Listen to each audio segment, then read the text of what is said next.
Then, on January 13th, 2017, because we kept track, Democratic Party holy man John Lewis declared that Donald Trump was not the legitimate president. Talk about breaking our norms. Then, not surprisingly, on Inauguration Day, the Democratic Party's militia descended on Washington. Hundreds of rioters committed vandalism, overturned cars, at one point lit a limousine on fire. Most of the violence was concentrated in Franklin Square, that's just down the street from the Capitol. 6 police officers were seriously injured by the rioters. They threw bricks and trash cans. In all, 200 of Nancy Pelosi's forces were arrested. It took 5,000 National Guardsmen to quell the violence. That would be the first of many riots the Democratic Party encouraged during the Trump administration. Now, if you're wondering if any of that actually happened, you're seeing it on your screen, and you may be wondering, since no one's mentioned it since it happened, you can look it up, because it's all on video.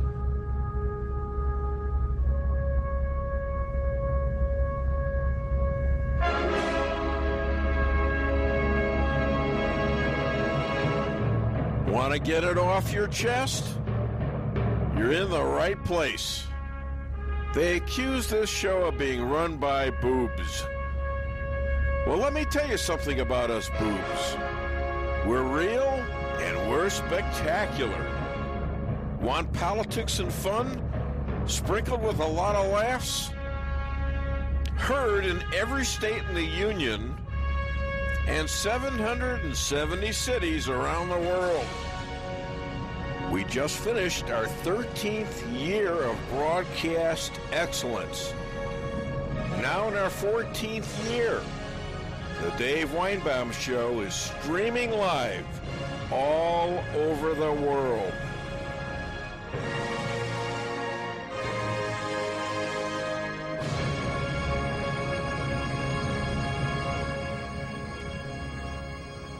Breaking news. There's a move to impeach Joe Biden in Congress. The new Green Deal bill will be replaced with a tax cut in light of the recession and runaway inflation. Electric cars will have to grow without government subsidies. Those responsible for the pandemic and conspiring with China will be held accountable. The border will be shut down within a month by moving in our army. All fentanyl and other fatal drugs to be dropped in mainland China, where they came from. The 1-6 committee to be disbanded, and each charged with creating an insurrection to overthrow the 2024 election. All people, including the FBI leadership, CIA, DOD, DOJ, will be charged with treason for the fraudulent 2020 elections, based but not limited to their combined conspiracy to keep us from finding out what was in Hunter Biden's laptop. And then claiming, 50 of them claiming, that this was a Russian hoax. The Democratic Party will retain no power until it pays back the United States government and its taxpayers for the $85 billion in U.S. weaponry abandoned in Afghanistan, and pay back the relatives of those Americans and those friendly to the USA in Afghanistan who were abandoned by Joe Biden. Coaxing our children to hate one another because of gender or race will be illegal and followed with punishment. All schools and government institutions will be requested to recite the Pledge of Allegiance, display the flag prominently, while allowing those who hate our country a one-way ticket to name your favorite communist country. Yes, ladies and gentlemen, all of this came to me in a dream last night, and then I woke up. Ladies and gentlemen, hi there. My name is Dave Weinbaum. I'm your radio talk show host, podcast host today, and I'm here with my lovely bride, Lisa Ann Weinbaum, or as she's really known, the Law. Hi, honey. How are you? Good morning. Good. Good. I'm happy. Yeah. You didn't get a lot of sleep last night, No. though. Okay. Well, So I'm sorry. Wake me up. As long as it wasn't me. Wake me up over here. It wasn't me. Oh, I thought that should have woke you up. Or even better, keep me awake. I mean, I don't want you to be woke. I want you to be real. All right. Don't worry. And the producer to the Dave Weinbaum Show, J.P. Maxwell. Good morning, everybody. Hi. How are you? Good morning. I'm doing good. And I guess that was so quick that we don't have JJ Not just on yet. yet. But mention a little something from last night. I saw the interview between Colonel Alan West, the famous congressman and military man, with Elad Hakim. And guess whose name was mentioned? Guess whose show was mentioned by Alan West? The Dave Weinbaum Show. I know you were guessing other shows, but this was kind of cool. And I thanked Elad, and he says anytime, any place, and I would do the same thing for him. And we are early, but there's this man with this silver covering over his head. I bet you that's in honor of the rabbi who visited me a couple nights ago. It was very interesting. We'll get into that a little later. But as long as this gentleman is ready to go, I think we ought to play his music.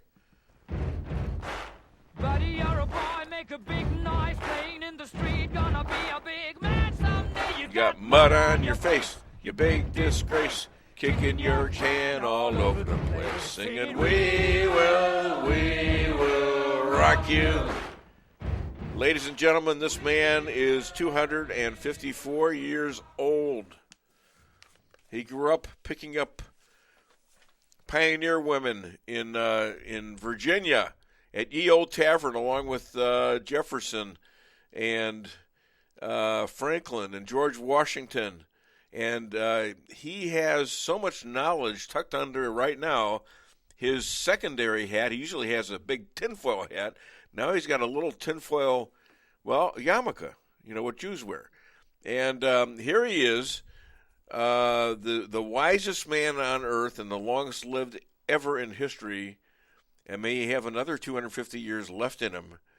John Jeffrey Bradshaw. Thank you, Dave. How are you today, my friend? I'm pretty good. Good. I'm going to have to take this tinfoil yarmulke off so I can release some of this. Yes, knowledge. just a sliver, though, because we don't want to use too much. Yes, hit it. Your monologue went a little short this morning. I wasn't quite prepared to hit the button, so surprise to me. All right, well, short and sweet, I hope.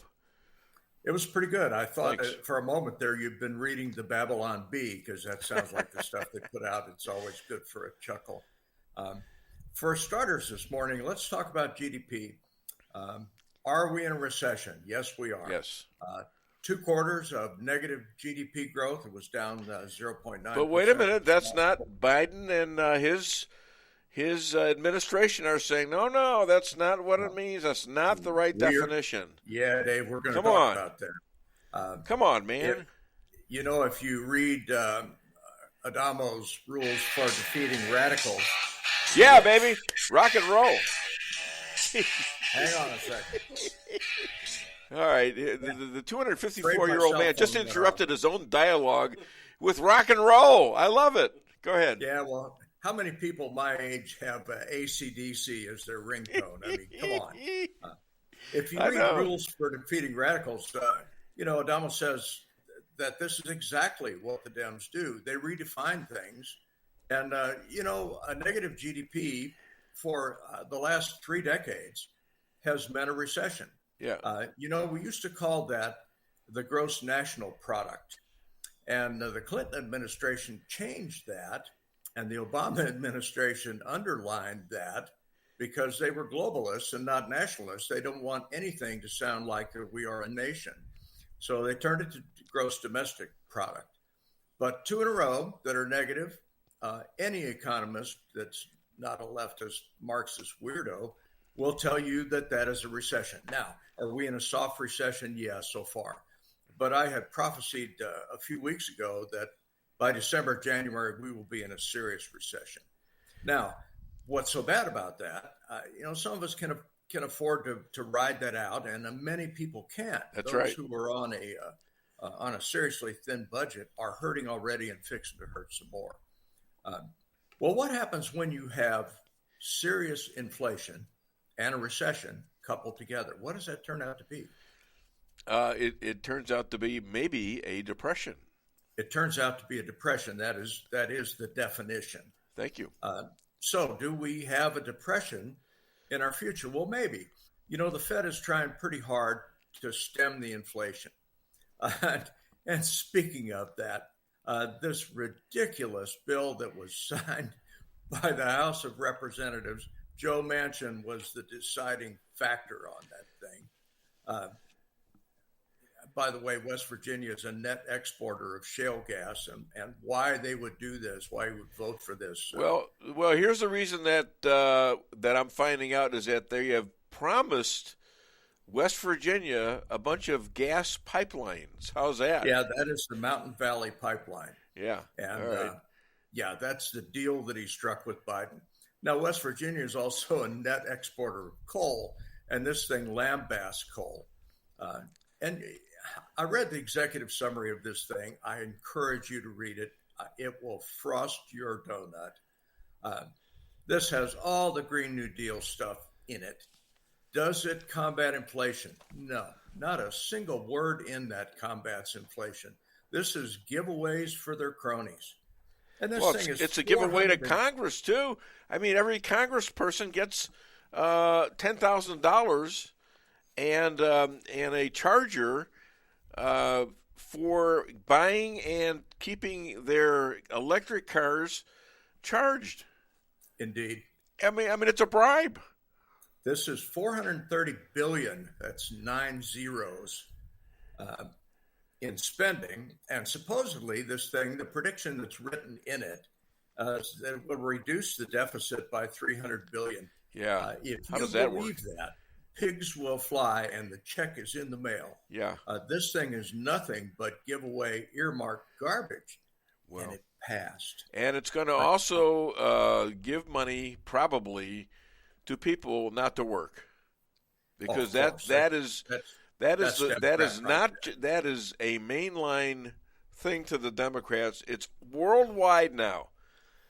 Even in Israel, in the Bahamas, in Africa, in Europe, people don't want to work anymore. They expect the government to pay their way. Of course. And that means that's communism. Why? Well, because regular businesses have to make a profit, and we have to have people to run our businesses. And if we don't have that, we're done. And then who steps in? The federal government. And then you've got communism, and that does not work. A nasty little aside in this bill, Yes, which made me chuckle. It offers a $4,000 tax credit for those who wish to buy a used electric vehicle. really. What's so interesting about that is that when you buy that used electric vehicle and you get that $4,000 tax credit, changing out the batteries in that is over $10,000. So you are taking a net loss of $6,000 at the behest of the United States government. Oh, yeah.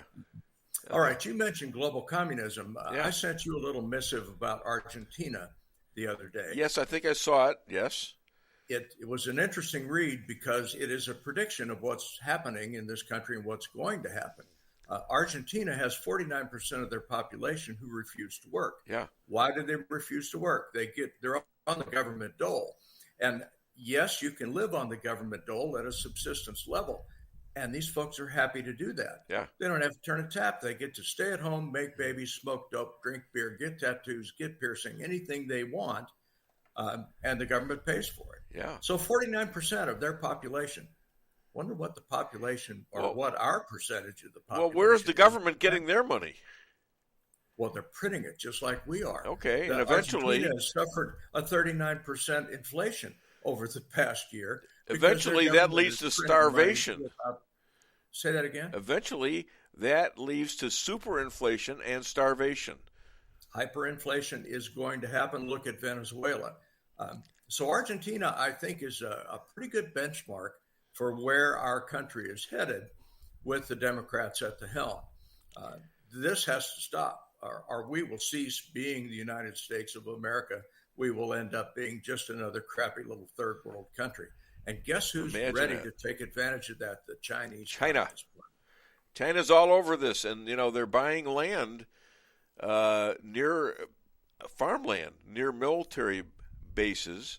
Funny how that works. They also have our DNA via all these things that we're doing, either giving blood or taking a trip down history lane by spitting into a cup and sending and finding out who our ancestors were. They've got our DNA, and they will know how to kill us individually. Aren't we fools?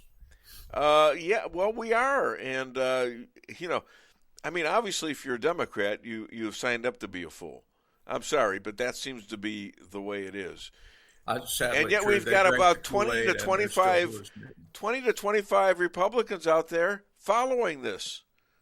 I mean, what's wrong with these people? Well, there's a lot wrong with them, and sadly, they're becoming the majority, or at least they are the vocal majority. Yeah. Now, as a segue into that, speaking of our enemies, and the Chinese Communist Party certainly is our enemy, let's talk briefly about Ukraine, because, the European Union has imposed some sanctions on Russia. What is Vladimir Putin's answer to that? Well, he cut down the flow through the Nord Stream pipeline, which feeds Germany and a good chunk of Western Europe, cut it down to 20%. Now, they claim that was due to routine maintenance. Right. But come on, there's a quid pro quo here. You put sanctions on my country, I cut back your energy. Well, guess what? Western Europe has got a winter coming up, and they're getting the majority of their natural gas from Russia. Now, we used to be a net energy exporter. Yeah. If we opened the pipelines in this country, we could cause that problem to go away. And we could cause it to go away pretty quickly, which would stop Vladimir Putin in his tracks. Yeah. But our woefully inadequate executive branch absolutely refuses to do that. The Green New Deal is their mantra, and they're going to stick with it all the way down through the November elections, where they sink like the Titanic. So from a globalist viewpoint, our foreign policy went from being pretty damn good with Donald J. Trump, even without the support of the Congress behind him, and has turned into a net disaster under this clown that we have that we call the commander-in-chief. I don't know who's pulling his strings. I'd like to know. I'd like to pay them a visit late some night. But whoever is pulling his strings is causing the decline of this country quickly. And our foreign policy, even our allies are laughing at us because of the ridiculous foolishness of this foreign policy. Vladimir Putin could be stopped in his tracks if we opened up the gas pipelines and became a net exporter again. Western Europe gets their gas. They don't have to be beholden to the Russians. He has invaded Eastern Europe twice now, and both times it was under a Biden administration. Biden, and now Biden and Kamala. All right. When the Crimea was taken by the Soviet Union, and I still call them that because they are communist. Yeah. Nobody said a word. The Obama administration said nothing. Well, maybe Russia deserves the Crimea. Come on, guys. All you have to do is read a history book, and you will discover that this is a disaster. I wonder if you could have been a fly on the wall, with good translators, by the way, on the phone call from Biden to President Xi, the Chinese Communist Party head. I wonder what was really said there, and how fast did Biden back down? That's the only thing I want to know. How fast did he back down? Obama was an apologist, and Biden isn't even good enough to be an apologist. He's a fool. I'd love to have heard that conversation. Yeah. I'm afraid that this administration is beholden to the Arabs, to the Venezuelans, to all the people that hate us. To terrorists. For a net import of energy that we don't have to import. Right. This is 1984 all over again. We changed the definitions of gross domestic product and recession. We just make up stuff. Right. This is what, if you read Rules for Radicals, this is what they do. If they're in a bind and somebody's beating them up with facts, they just change the definition. And you know what? A stupid Republican stand by and watch them do it and say, oh my God, these people are. Watch them do it and vote for their bills. How crazy is that during a recession? It is crazy. Yeah. It amazes me that this has gotten this bad. And you know what, Dave? It's going to get plenty worse. These people aren't stopping. They got pedal to the metal. They're going to force the Green New Deal down your throat. And the Green New Deal has so much Marxist trappings hanging off of it. Oh, sure. These folks are paying off their buddies for all of those votes that they stole. Crime will skyrocket, still skyrocketing everywhere, especially in Democratic-run cities. When's shameful. the last time you went to Chicago, Dave? Oh, gosh, it was a long time ago, about 3 or 4 years ago. You going back? No, not if I don't have to. Yeah, I still got relatives there. It's crazy. I will go to Chicago in chains if you absolutely cause me to have to do it, but I will resist that. I think you'll go for. I think you'll go for rock and roll. How's that? Here's a note. Oh God, I love rock and roll. Here's a little note for JP. You Democrats can have my guns, but caution, the barrels will be hot. Now wait a minute. Why did you insult my producer like that? He's not a Democrat. No. This is from Chris Adamo made a post a few days ago talking about them coming to get us, and I said, triple dog dare you, come get us all. Same time, let's do it. Okay. I'm glad he just got us into World. I'm just glad he got us into World War III. But I got a chuckle out of JP's reply. I triple dog dare you. Yeah, come get him. If you think you can, come get him. So, the net effect of all of this is our country has been substantially weakened by this administration and the clowns in the House of Representatives. How did we end up with this batch of fools? Yeah. So I am hopeful, if there is still a legal election that can occur in this country, and I do have some doubts, that the November midterm elections are going to be a bloodbath for the Democrats. They are going to lose the House of Representatives if there is a legal election. And I believe we're going to end up with a majority in the Senate. I hope so. But, hope is one thing.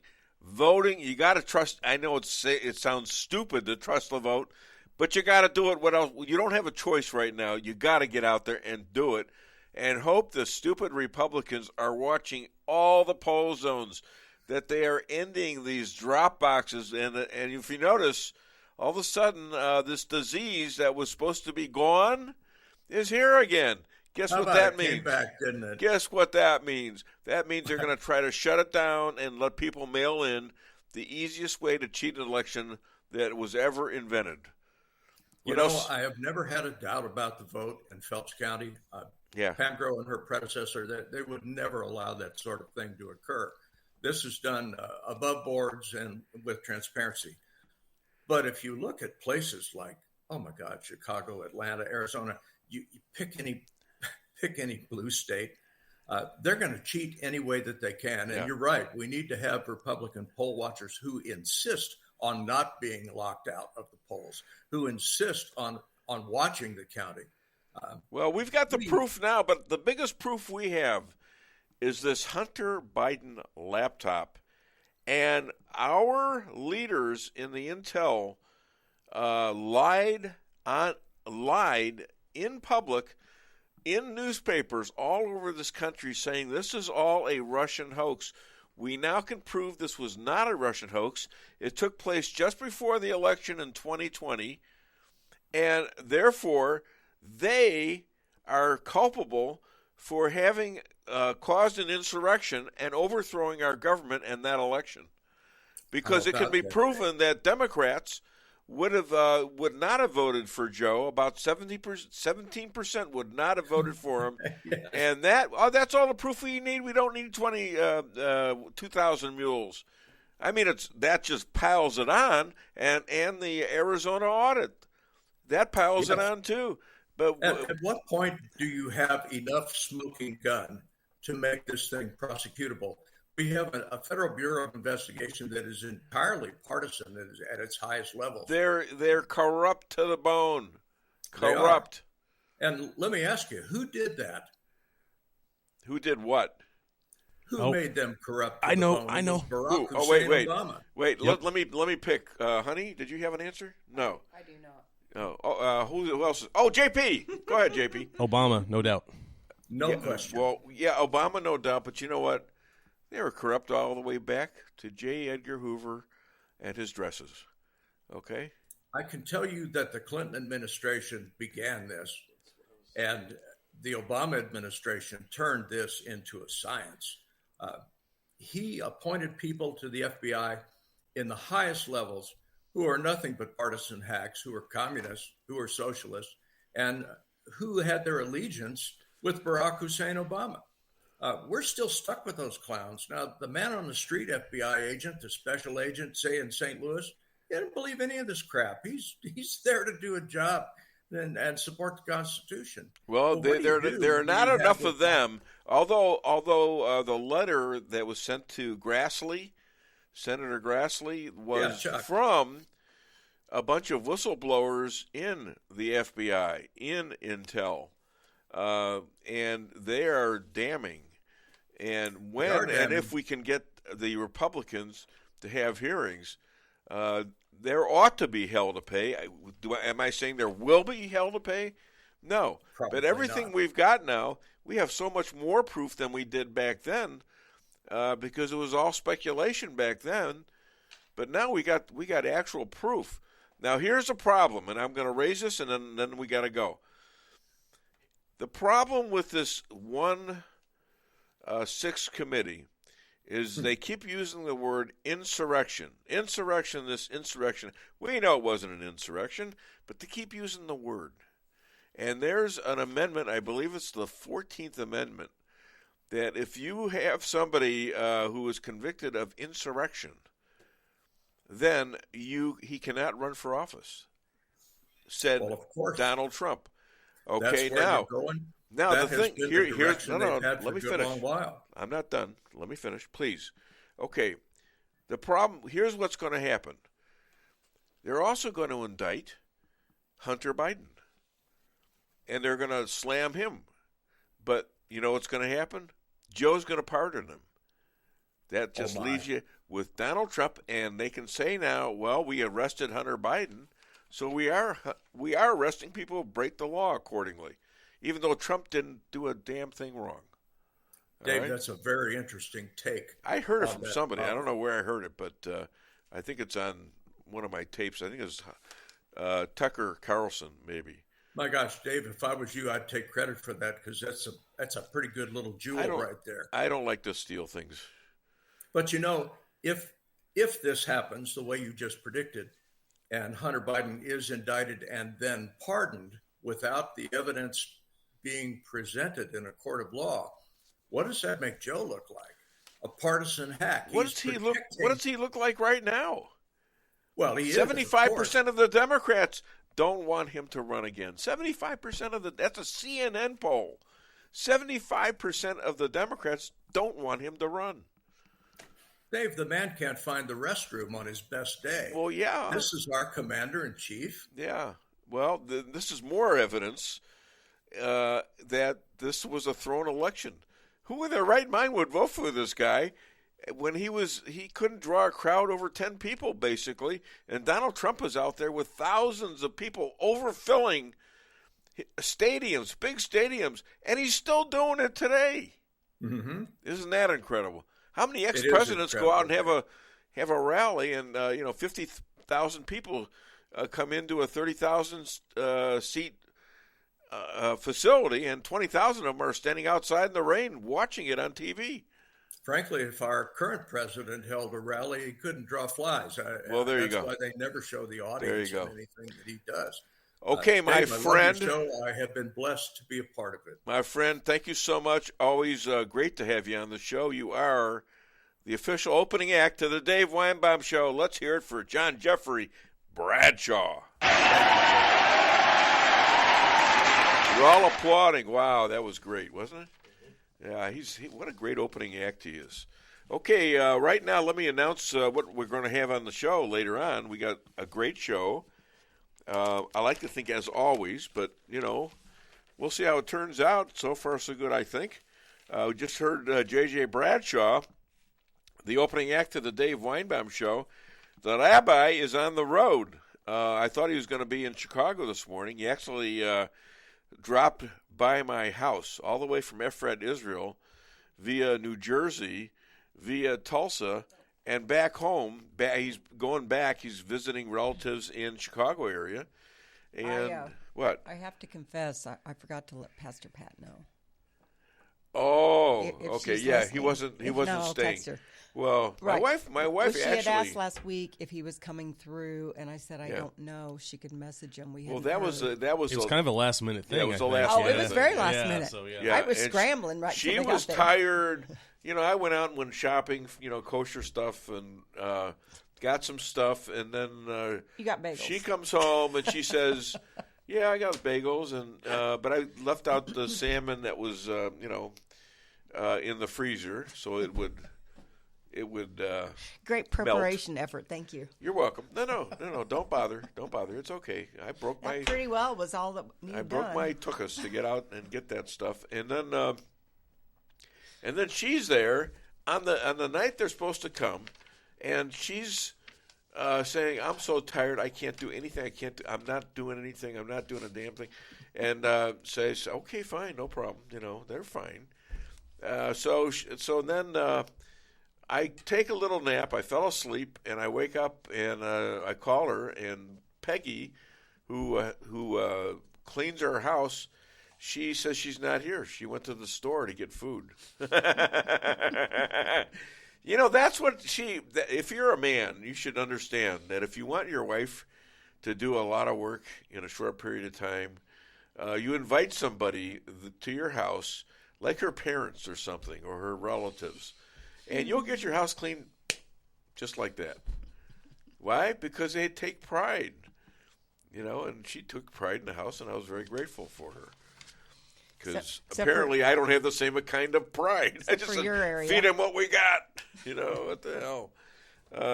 So let's see what we got here. We got 7 minutes till the rabbi, and I think we ought to play. Let's play Larry David on Mel Brooks. All right, you want a little Jewish humor? Here's some Jewish humor. When I first heard the 2,000-year-old man, I was laughing so hard my father came into my room and turned off the record player. I never knew a person could be that funny. And from the very first time I heard that album, from that moment on, I said to myself, I can never, ever be a comedian. What is the point? So Mel Brooks didn't get me into comedy. He kept me away from it. I wasted years doing nothing because of him. No job, living at home, lying on the couch watching Shindig. My parents were beside themselves. They cried themselves to sleep every night. He killed them.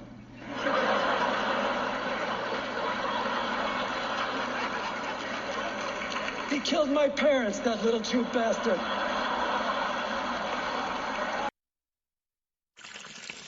Honey, what are you doing? What does it look like I'm doing? It looks like you're filling up a swimming pool. Yep, I'm filling up a swimming pool. In our living room? How else am I going to watch the game and stay cool? If your AC is on the fritz, call Hartley's Climate Control. Hartley's is the area's best in HVAC repairs, installs, and maintenance. Knowledgeable, honest, and dependable. Serving Rolla and the surrounding areas for commercial or residential needs. Hartley's Climate Control. Community born, community raised, community serving. Call Hartley's Climate Control today at 573-368-3163. Kent's Jewelry does custom engravings for almost anything. Awards, signs, guns, swords, mugs, yetis, and knives. Kent is the premier custom jeweler in mid-Missouri. We have a great staff, the technology, and equipment to create what you dream for, jewelry and engraving. Kent's Jewelry, 907 North Pine, downtown Rolla, 573-364-1030. That's 573-364-1030. Locally owned.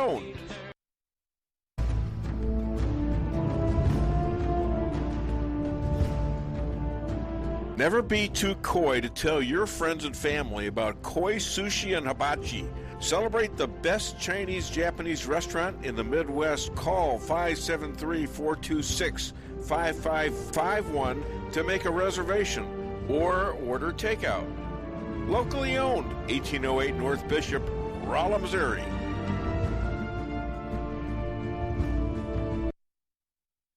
We can sum up McDonald's new crispy chicken sandwich in one word. Crispy. But also juicy and tender. Okay, it's crispy, juicy, tender. All one word. But then, also pickle. Oh, and potato bun, which is two words. Okay, we can't sum up our new crispy chicken sandwich in one word, so you'll just have to try it to understand it. Order ahead on the McDonald's app at participating McDonald's. Ba-da-ba-ba-ba.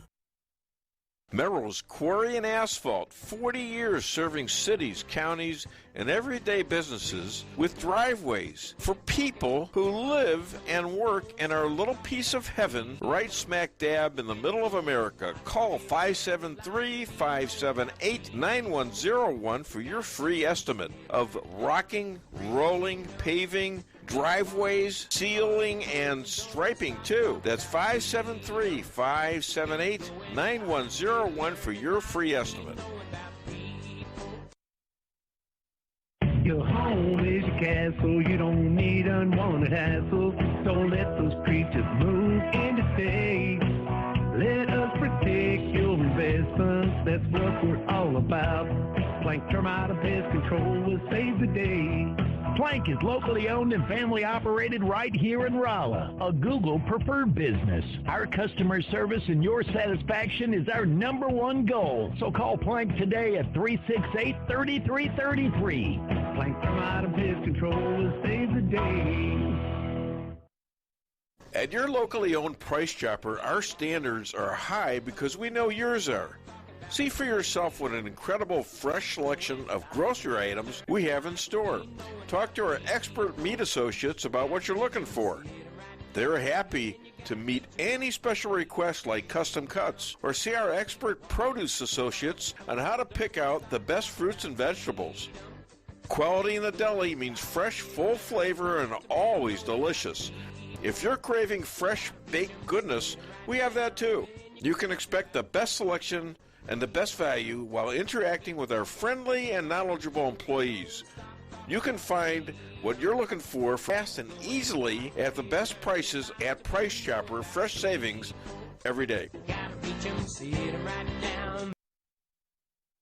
At Town & Country Bank, we've got all the perks of a national bank, like online banking, quick loan approval, and you can deposit your check from your phone. But that's not why our customers love us. They love us because we still offer hometown customer service. Stop by one of our 2 Rolla locations and let our friendly team remind you how special hometown banking can be. We're locally owned and will take the time to understand your needs. Smart, friendly solutions. Town & Country Bank. Member FDIC. Equal housing lender. Okay, we've got Pelosi going to Taiwan, maybe, because China is up in arms over this. As far as I know, we are still following the Taiwanese as allies. But that's probably, Joe has probably given that up because of the fact that he has been slated as someone who is in the pocket of China. And by the way, we now have our appointment ready, and he is streaming and driving at the same time. Is that allowed? Not driving. I'm just sitting in a parking lot. You're sitting in a parking lot? Okay. And you have made a living out of living in a parking lot, haven't you? Sometimes. Yeah, pretty much. All right. The family's not there? Where is everybody? Nope. Well, let me look. Do you see anyone? No, I don't. Where's? Oh, I see the maid. Wait, I see the maid back there. What's the maid doing in your car? All right. No, they're not there. Let's give him his song because he'll whine if I don't. Hit it. Yeah, 1 second, Dave. You were talking to another rabbi? Sounds like you're cheating on me. No, actually, I'm cheating with you on him because he was the first rabbi. Listen to this. I got rabbis fighting over me. This is kind of weird.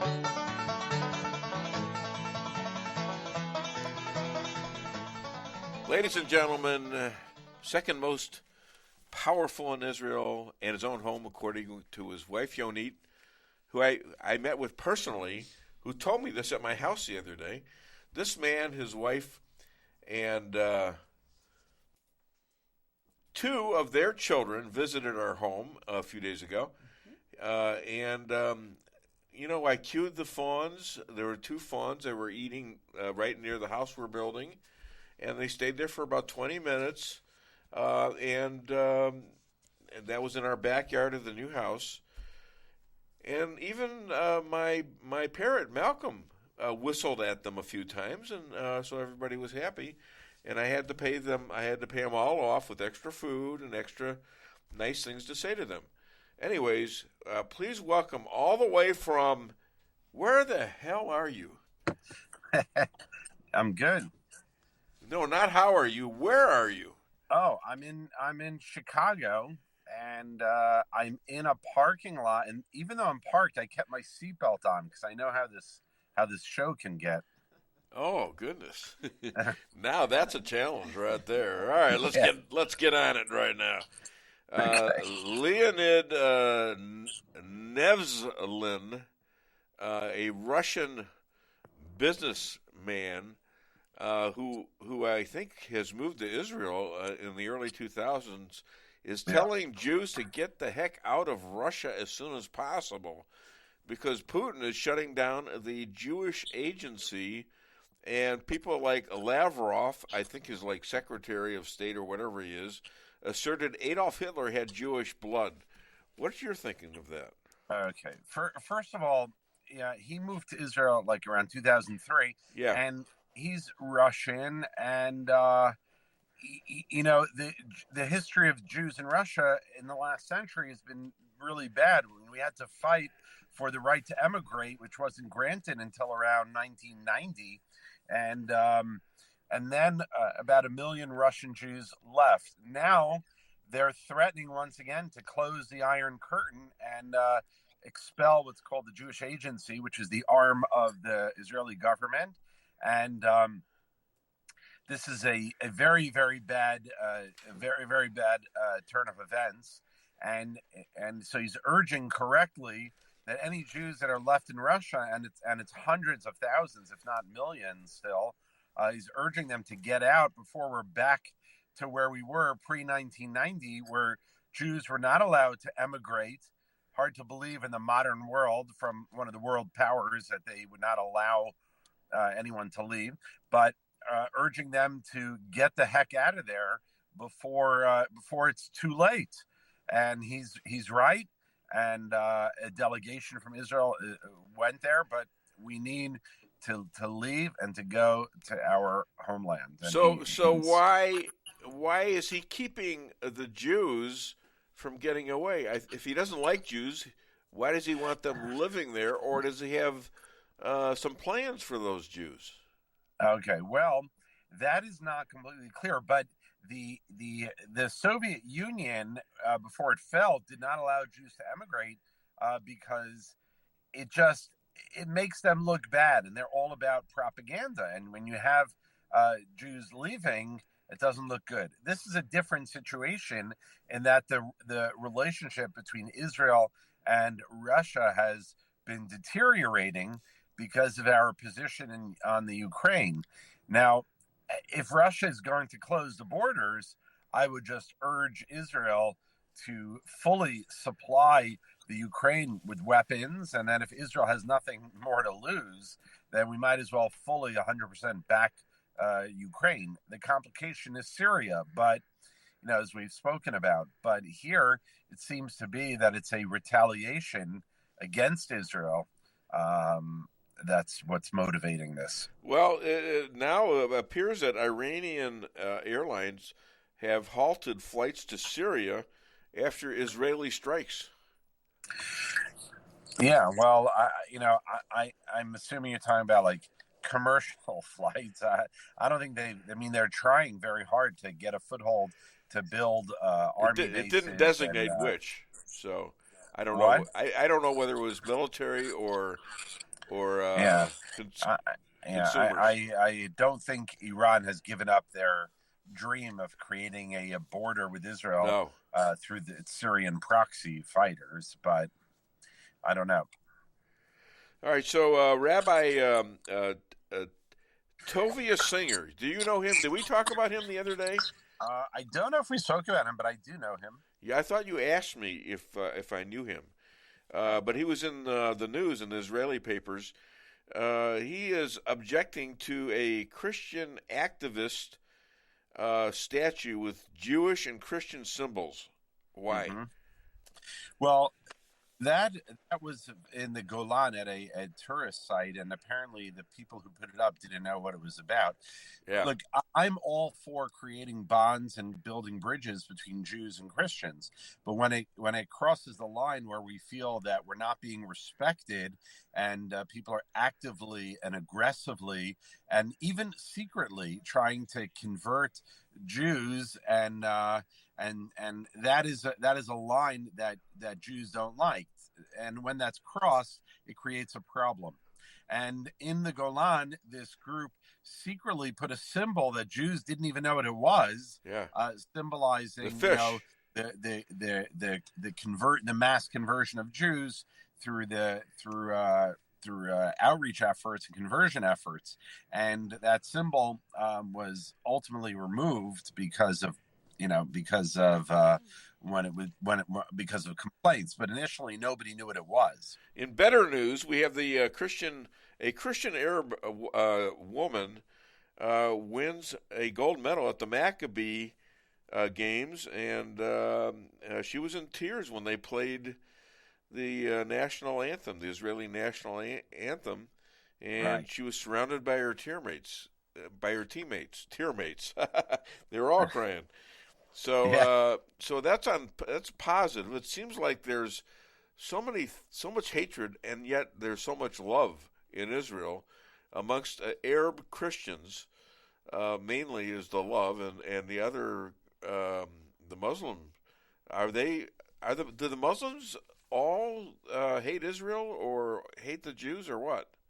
Right. So I don't think we can make that sweeping generalization. But it's important to understand when you're talking about a Muslim world population of 1 to 2 billion, even if you have 5% radicalized as jihadis, you're talking about 25 to 50 million, 5 to 10%. I mean, the numbers are huge. I'll share a story that was not in the news. Bethlehem, which is a very important place to Christians, was 90% Christian Arabs and 10% Muslims. The Muslims then very aggressively scared the Christian population, and now Bethlehem is 90% Muslim, 10% Christian. Now, just this week, my town, where I've said on the show that I could see Bethlehem from my town, they were firing shots at us, and it happened over 2 days, and it hit some houses. And near you, right? What's that? These houses were near where you live. Yes, within a few hundred yards. Wow. And that's not reported on the news. Taking shots at residential neighborhoods. Right. From Bethlehem. But that's the.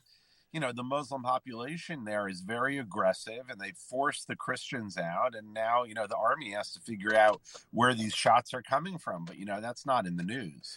So is this what has happened like in places like Lebanon, which used to be a Christian country, and now it's reversed to Muslim and Hezbollah in Hezbollah's hands?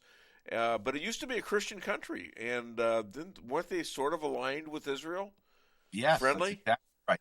The border between Lebanon and Israel was pretty much, anyone can go between Lebanon and Israel. The border was called the Good Fence because one could walk through. But then when the Muslims and Hezbollah took it over, the country then changed. They're very aggressive in trying to convert. And I don't literally mean to convert, but really to change the populations of the country to Muslims by just through aggressive tactics. Now, there's a man who killed 3 members of the Solomon family, and he's getting awarded double money from the Palestinian Authority. Right. I mean, they pay them to kill Jews, and now that's with American taxpayer money too, isn't it? Right. He's getting a pay raise. This is a program that we've called, Paid to Slay, where the Palestinian Authority incentivizes people to commit acts of terror against Westerners, against Jews, against Americans in Israel. And if you do, and they have a whole menu of how much you get paid if it's just an attack but no one gets killed, if it's a stabbing, if it's a car ramming, if it's a murder, if it's a gun. So they literally have a menu, which we've discovered, of how much you get paid for each thing, and it's ridiculous. And the United States, as we said, passed a law called the Taylor Force Act, named for an American serviceman killed in Israel, they're not. The United States is not allowed to fund the Palestinian Authority as long as they're providing salaries to terrorists. And Joe Biden reversed what Donald Trump put the brakes on, and now he's acting, in my opinion, and it seems to be very clear, illegally at funding the Palestinians. There's a clear law in the United States. That means your tax dollars that you pay, whether you're paying 10% tax, 30% tax, a portion of that is going to fund people who killed Americans and kill Israelis. It's an outrage. Now, speaking of taxes, you're on vacation, and will I be expecting to do any paperwork now now that you're calling this show sort of in a business-like manner to get you out of paying taxes while you're here in America? I didn't even think about it. Well, maybe that's why I'm sitting in my rental car. Are you Jewish? Now my rental car becomes an office. There you go. Yeah. All right. Now you're thinking. Come on, man. Other than DaveWeinbaum.net, where can people find and contribute to you? They can go to I'll tell you my rental car lease, and they can, no, I'm just kidding. Yeah. They can go to our website, israelalliance.org, as it's on the screen there, or they can go to our Facebook page, facebook.com/Israel Alliance. We'd love to hear from you guys. Any news on which parking lot you'll be in next week? We'll see. I'll probably be in White Plains. Now, cut off her ears for a second, would you please? What do you call a blonde on her boat? I don't know. A little dinghy. What do you? Well, I'm not done. What happens when the blonde gets a phone call on her boat? It's a little ringy. A little ringy dingy. Oh. All right, close. All right, Rabbi Moshe Rothchild, all the way from a parking lot in Chicago. Good luck. All right. All right. Thanks, guys. Take care. And it was great seeing your family. They're a lot of fun. Your wife is very smart. I don't know why she picked you, but she's very smart. So that's incredible. We had a good time. I hope you guys did too. We did too. We loved it. It was great, phenomenal. And my wife did a great job of prepping, didn't she? And it's good I got my coat back from you now. It's cold. Well, if you're going to lose somebody, you end of the interview instead of the beginning, right? Exactly. All right. He's always fun. And so let's see here. Oh, we haven't played any of the clips. We got some great clips. I would like to play number 2 and 3, please. Day after day, they bombard you from every news source telling you that January 6th was the worst insurrection since Mussolini's March on Rome. Obviously, they're lying. You know that. They know that. Why are they doing it? Well, they're doing it in the hope that if they scream the lies loud enough for long enough, you will forget what actually happened. You won't remember, for example, that in January of 2017, shortly after Trump won, a fairly large group of elected Democrats tried to overturn what was a free and fair election. They were insurrectionists. The group included Congressman Jamie Raskin, Pramila Jayapal, Barbara Lee, Sheila Jackson Lee, Maxine Waters, Jim McGovern, others. And then, on the basis of no evidence whatsoever, Nancy Pelosi promoted the dangerous conspiracy theory that the election had been, quote, hijacked by a hostile foreign government, Russia. No one at DOJ opened a criminal investigation into Nancy Pelosi, or no way into John Lewis for sparking the riots. And that was never even under consideration because at the time this was America. Political speech is not a crime in America. It has never been a crime in America. Even if extremists use your words to justify their violence, you cannot be arrested for their deeds because we have a First Amendment.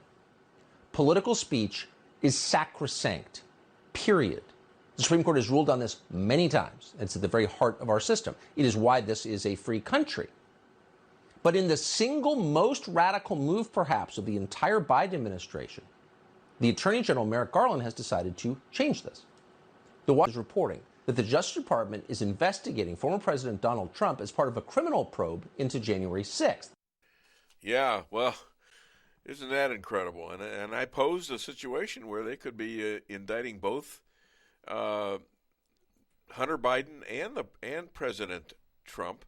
One, an extraordinarily provable case of all sorts of illegal conduct, and the other one is phony, and that's going to be really something to insult the American people like this.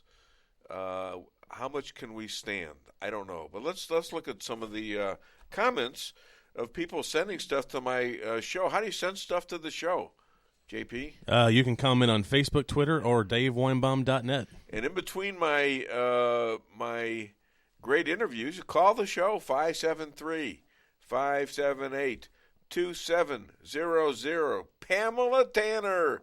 Good morning, everyone. Good morning, Pamela, and good morning to Lee, too.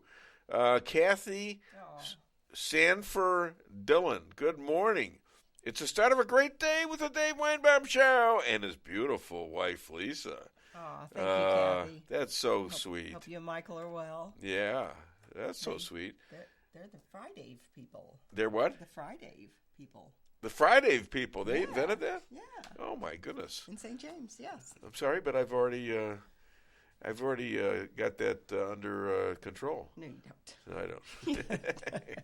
Joe Dalton, I love your gift. I love you gift. I love your gift of being able to explain things. Oh, you're welcome. Oh, wait, he says JJ. Mm-hmm. Oh, JJ. All right. Well, thank you for noticing how smart JJ is and not how smart I am. That hurt my feelings a little. Patricia Oden Maxwell, again sounding good, looking good. Go team.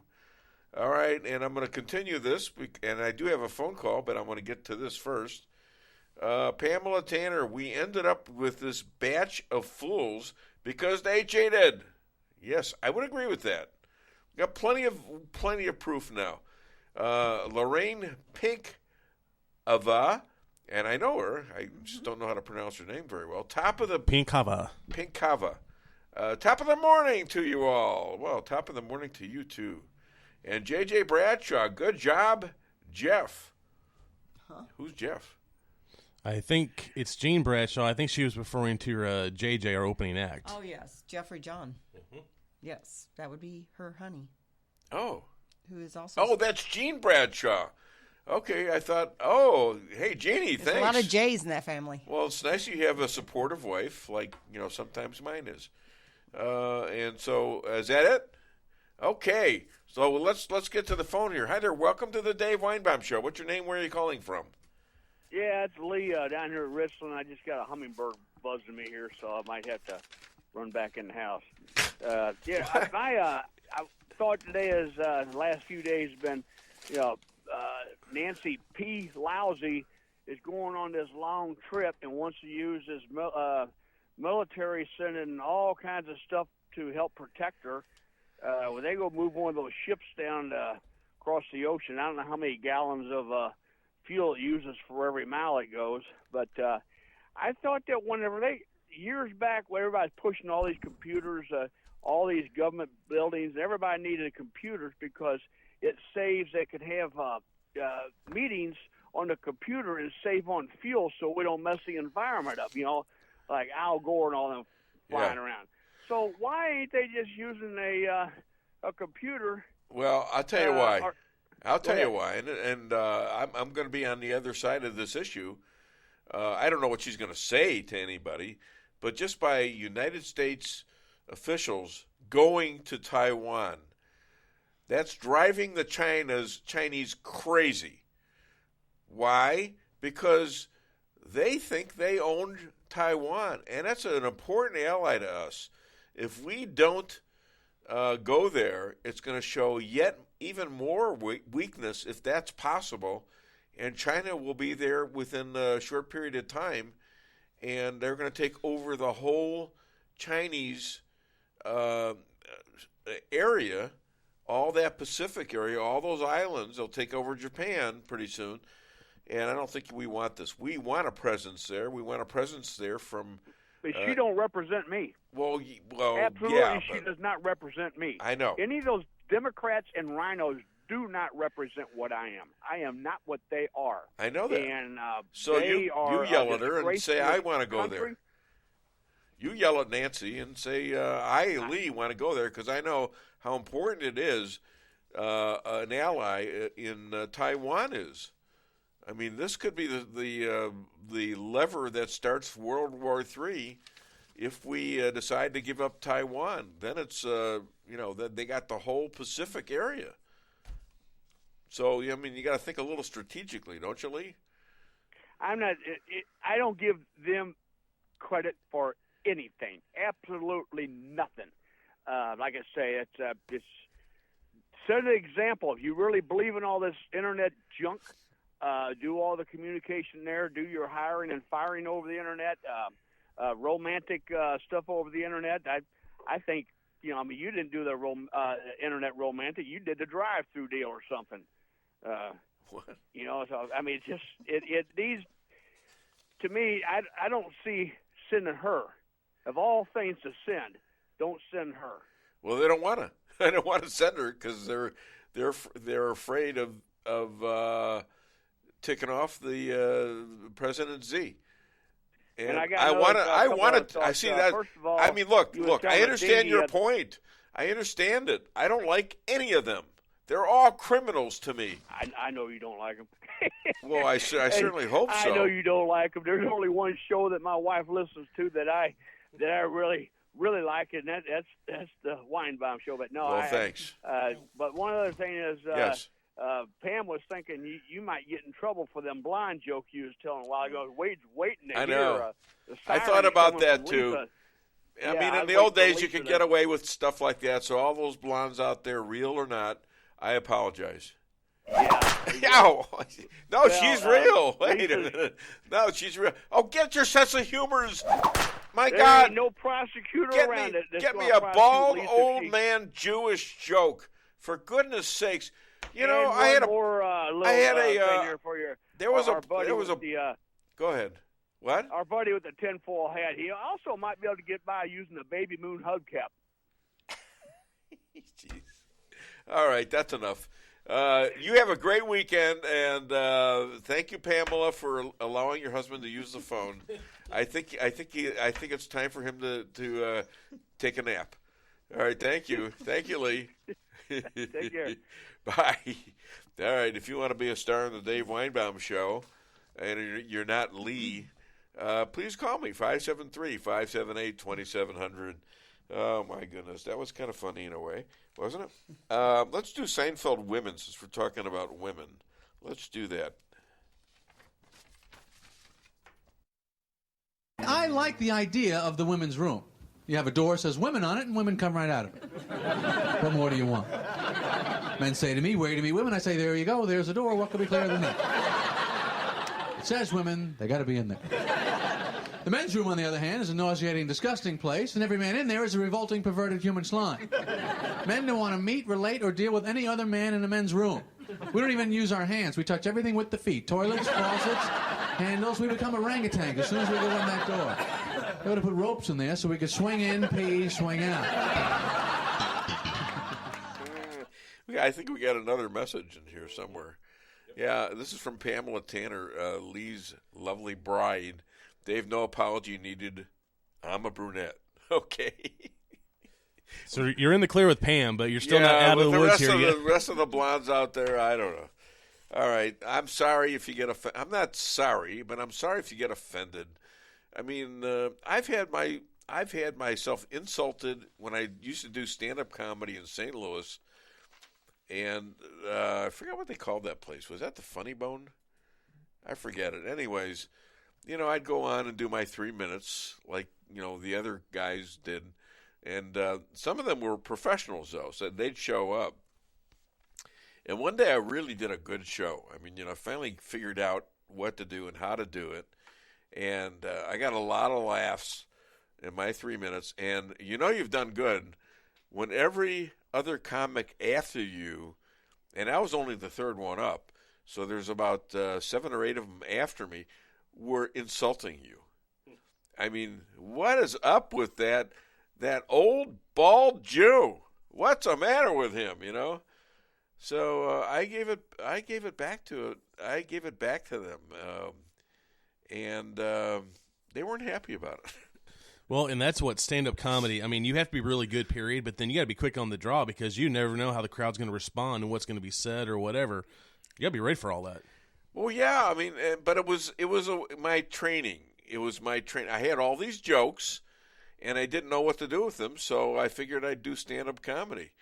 But I made it about. You got to make it about. You can't just tell jokes. You got to make it personal. Like Jerry Seinfeld makes some of these jokes personal, and he's still using these jokes in his act. I mean, the same jokes he wrote in the 90s and the 80s, he's still using them. It's incredible. Aaron and I Aaron, my son, we looked it up at, remember when we were at his condo down there at Kimberling? Yeah, and he, we were watching old Seinfeld stuff. It wasn't that old. It was like in the 2000s. He's using the same materials he's using on the show. At least I had new material. And it was always about something that was personal to me. It was always about ex-wives, current wives. It was about my kids, well, it wasn't. I didn't have any grandkids to speak of. I think I had one that when I said the thing I have in common with my 12-year-old daughter is we both want to be 21. So, and that was when I was like 50 or something like that. All right, so we've got coming up. Who do we got coming up? Good question. We've got Chris Adamo coming up. He gets all, this is a guy that will never apologize to any liberal. And yet, if he detects the slightest discomfort I might have, he's apologizing to me. What did I do wrong? How come you didn't contact? It must be me. I said, it's incredible. All right, I'm gonna have to talk to him about that. I think he needs a shrink. But when it's a liberal, kiss my tuckus. Well, we have a shrink too that you could talk to. Good old Dr. Amy. We ought to get Dr. Amy and him together. Dr. Amy and me, my son, who did the show in Orlando, That was great. That was great. I mean, I could feel the people understanding that because it was real. It was you know, just a very nice real. group therapy session. It was group therapy. You were in Rolla. We were in Orlando. Yeah, and I didn't dare say anything during that. I was just trying to operate everything. And Dr. Amy did a therapy session for me and my son, and there was no preparation for it. You know, we weren't prepared to do it. We just did it on a whim, and I think it really helped. I probably owe her money. I don't know. Anyhow, she never sent the bill. No, what bill? No, I never got the bill. Must have been lost in the mail. Maybe she sent it to your house. Go and pay it. You have my permission to pay it. I don't remember receiving one either. So. Now there's still the problem of the pandemic going around, the COVID and all that. I hear that. I think people ought to get a clue and get some ivermectin, and I think we ought to play that little ditty that I have for ivermectin. Hit it. Ivermectin, ivermectin, I take it by the pill. Ivermectin, ivermectin, the pandemic it will chill. Ivermectin, ivermectin, I let it take its course. Ivermectin, ivermectin, now I'm neighing like a horse. Okay, so what's wrong with that little ditty? What's wrong with that song? Everybody says, my wife criticizes me and says that sounds horrible. How does that sound horrible? You don't even pronounce ivermectin correctly. I don't care about that. See? That was a choice. And I mean, do you ever listen to songs and they're saying, well, and then there's the whole tone deaf issue, which I don't know. That sounded to me like it was on key, wasn't it? Oh, geez. Didn't that sound like that was on key? At times. Had moments. And that's being generous. You know what? Just for that, let's play clip 4 and clip 5. Now, that may confuse you since Trump did not commit any act of violence on January 6th. In fact, he publicly urged his voters to, quote, stay peaceful. When they entered the Capitol building, he told them to go home. That's all on public record. But according to Merrick Garland, Donald Trump is still liable for every single one of his supporters' crimes that day. Donald Trump's speech is violence. That's the new rule. Your speech is violence. But here's the thing. That rule applies only to you, to opponents of the Democratic Party. Supporters of the Democratic Party can still say whatever they want. So what we have here is not just infuriating or hypocritical. It's worse than that. It's the definition of selective justice. And there's nothing scarier than selective justice, which is no justice at all. And yet suddenly you see evidence of it everywhere. Carry an illegal gun in the Bronx, and the chances are you will not go to jail because you voted for Joe Biden. Keep a deer rifle in your closet in Florida, and Joe Biden will blame you for school shootings. At the same moment DOJ is investigating a former president for saying things Joe Biden didn't like, that same DOJ is apparently hiding evidence of criminal activity by Joe Biden's son, Hunter. The latest evidence comes from Senator Chuck Grassley of Iowa. Grassley's office has received whistleblower complaints from within the FBI. Those complaints reveal efforts to, quote, improperly discredit negative Hunter Biden information as disinformation, thereby causing, quote, investigative activity to cease. So call it Russian disinformation, end the investigation into whatever Hunter Biden did. In the words of Chuck Grassley, quote, the allegations provided to my office appear to indicate that there was a scheme in place among certain FBI officials to undermine derogatory information connected to Hunter Biden by falsely suggesting it was disinformation. Okay, and we have our next guest present, and he's ready to go. Looks like he's early, as usual. And we need to play a song for him, I think.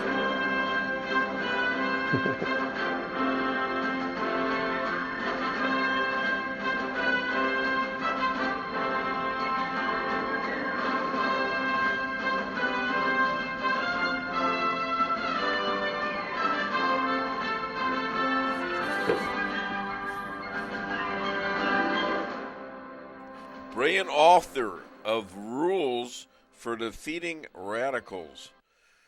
This man never apologizes to woke liberals, but spends his time apologizing to me when he's done nothing wrong. I don't get this.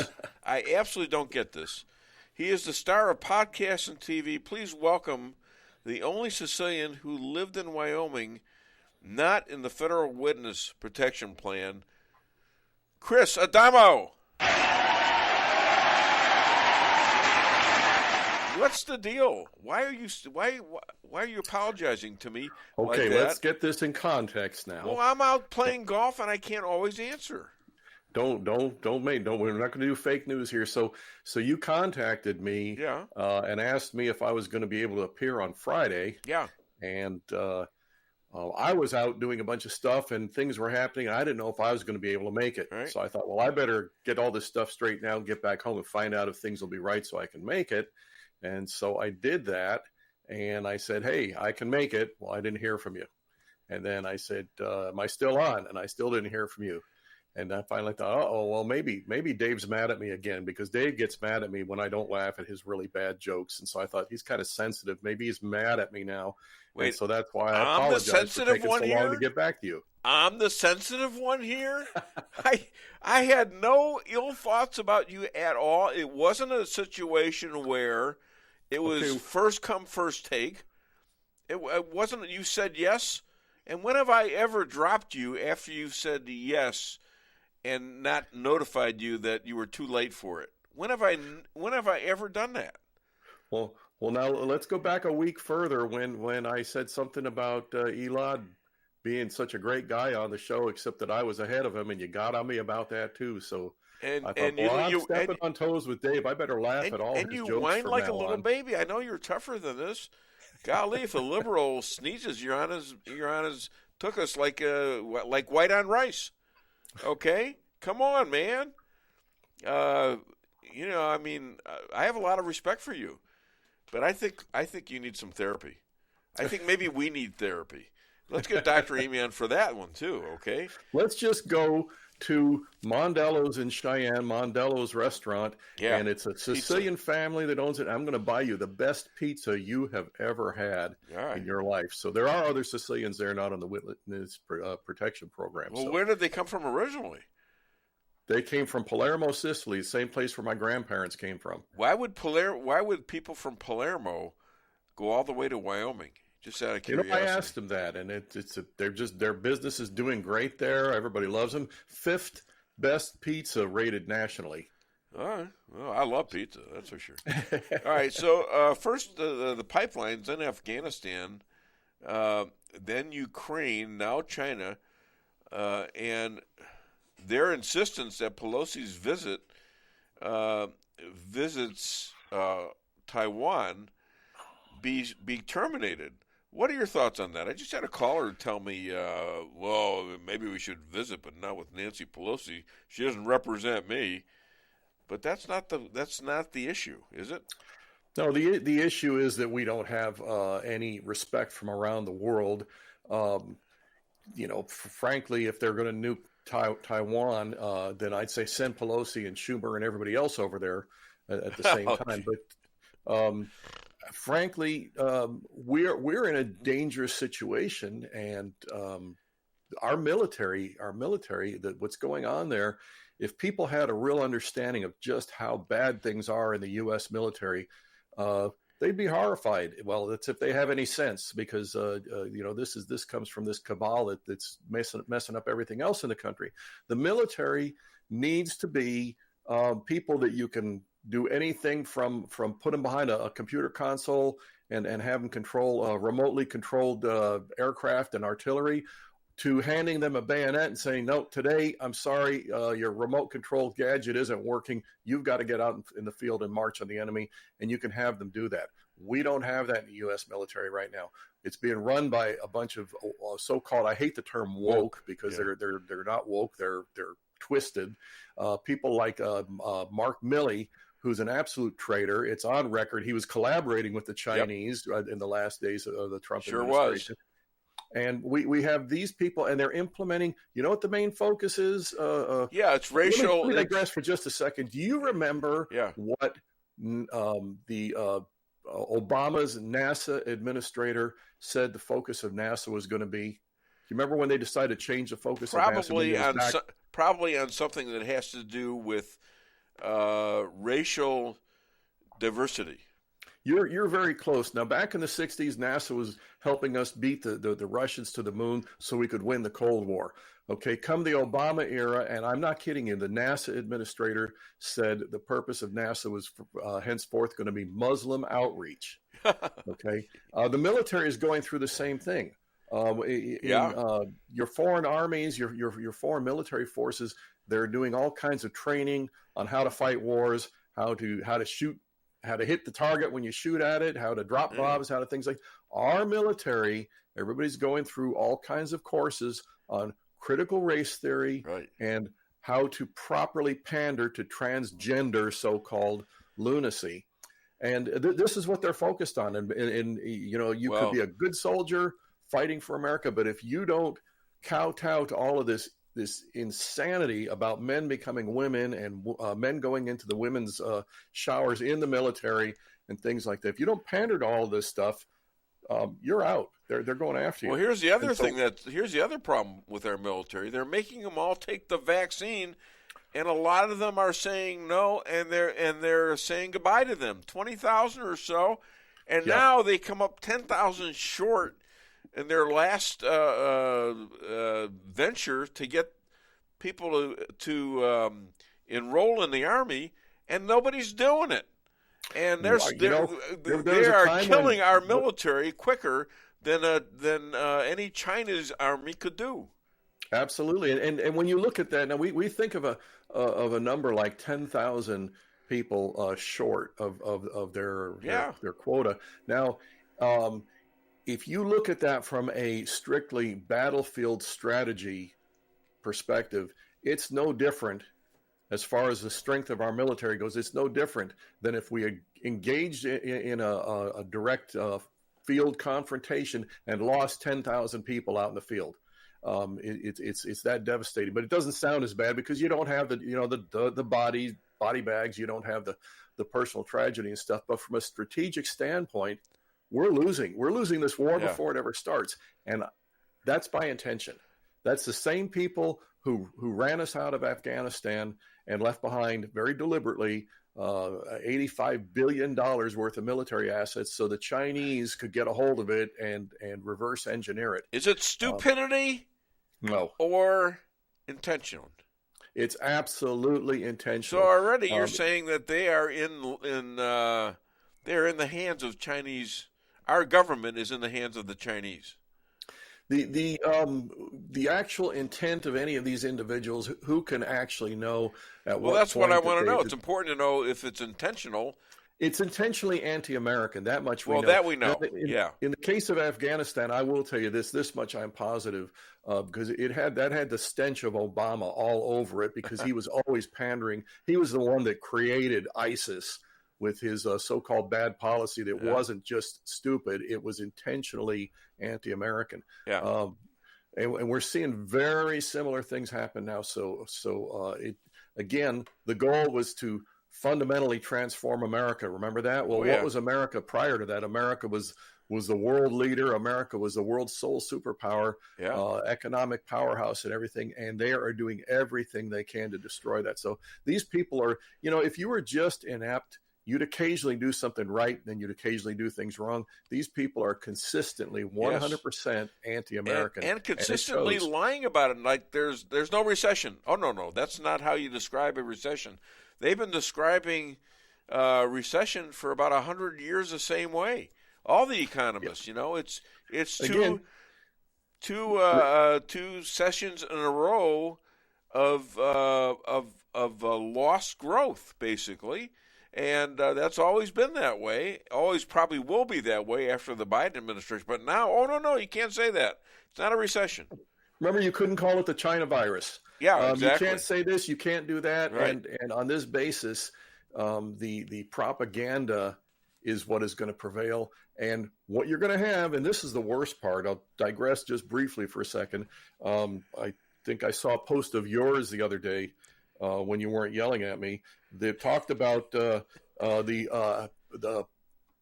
anti-abortion crowd supposedly rallying the Democrats for November, And if you watch the typical, the usual suspects among the GOP are going to come out and start trying to soft pedal, and maybe we need to back away from this and all that, because they're ruled by cowardice, and so cowards are easy to manipulate. You just tell them what to be scared of. That's what they're doing. They're saying this is now gaining unpopularity amongst women. I don't believe it. No, it's absolutely untrue. You're absolutely right. Women are as at least as aware of the humanity of the unborn children as are men. And so the idea that what women in this country really want is to be able to kill their children, and that's their number one obsession. Now, you have that on the left, obviously, leftist counterculture. You mainly have that among the men on the left, because they want to be able to go exploit those women and use them for whatever pleasurable purposes they want, and they don't want the responsibility. So it's not the way the media portrays it. As you said a minute ago, they're lying. They're leftists. Their ideology is Marxism. It was founded on lies. It can only be advanced through lies. All the women who are out there screaming their heads off about this never account for the fact that approximately half of the babies that are killed are female. Why does that never come in? You're killing what could have been you as a fetus, as someone who could have been born. Listen, the Supreme Court did not kill Roe v. Wade. They found out they didn't have the jurisdiction for it. Yeah. Okay, absolutely. they dropped. Again, they sent it. Speaking in terms of logic, they sent it to the states where it's supposed to be. So you can still get abortions in a varying degree from states that are offering it, depending on what their state legislators rule. Yeah, and again, that's meant to fan the flames. That's for fundraising. Back to my book there, I always like to bring it up once in a while, that if you remember We're showing it. Can you see it? Thank you, sir. Yep, You're welcome. Looks good. One of the two basic premises I have in that book is that leftists never care about any cause that they claim to champion. And I underline never, and I challenge them to show me where they actually care about something other than acquiring power. And so, they'll tell the lies to acquire power. On one day, they're so pro-child, they're the party that cares about the children. Yeah. On the next day, that they're all for having children poisoned with these unnatural, sick hormone treatments, puberty blockers, and things. The next day, they're pro-woman. And then all of a sudden you have some 6'5" male wanting to compete against women in sports. And now, because their transgender agenda supplants their pro-woman thing, now they're all for these women getting blown out on all these sports. But they're stepping all over their messages. I mean, the message was women need to be in sports. And now they're taking men who are transgendering, and they are killing women's sports. That doesn't make sense. That doesn't make sense. And you had AOC. Remember, she was crying in front of those cages where all those poor children, the immigrants, were. Yep. And there was nobody in the cages. Okay? Yep. And now look at what's happening. They are taking children and taking women, and they are marketing them as sex slaves to this country. Yep, absolutely. And the Democratic Party is behind this. The whole time, again, the worst part of all this is when our side goes on defensive. Trump said something bad about women 20 years ago in a locker room, and my gosh, that's unacceptable. Right. When you look at what they're actually doing to women, they were the party when it was Clarence Thomas. If he got a hair on a Coke can or some nonsense that they cooked up, then all of a sudden he's unacceptable. Now we have men going into women's showers in the military. Yeah. And is anybody protecting those women from that kind of harassment? It's, again, total hypocrisy. This is the American left. And it will always come down to whether or not our side stands up to it. All right, Every Liz. military person with a spine right now should be refusing to take the vaccine, should be refusing to go along with this transgender so-called lunacy. and every step of the way, we've got to say no to them. It's just that simple. What's going on with your good friend Liz Cheney? Liz Cheney, last I heard, is she's doing everything she can. I've told you how the Wyoming primary system works. Yeah. Where she is going to try and rally all of these Democrats to vote for her. Her standing is so bad in Wyoming that even if the entire, and I'm not exaggerating, even if the entire Democrat Party crossed over on primary day and voted for her, she stands very little chance of winning. So get this, Liz Cheney is throwing out little feelers about, well, maybe if she loses in Wyoming because she was such a principled pro-Constitution Republican, right along with Nancy Pelosi and that rest of that January 6th committee, maybe she'll run for president in 2024. As a Republican? Oh, yeah. Right. And I'm suggesting she picks Mike Pence for a running mate. What? Yeah, the swamp. The swamp is going to get out there. You think Mike Pence and would do that? He'd be eviscerated. I mean, he'd be so eviscerated. Well, he is watching himself. He's watching himself. Now, he had one of his staffers go and testify before the 1-6 committee. So I don't know what that's going to mean, but so far as I can tell, they have nothing on. In fact, I want to play. Let me play the first clip from. Let's do clip number 8. We had 574 riots, Mark. We had thousands of injured cops, dozens of dead Americans, and billions of property damage.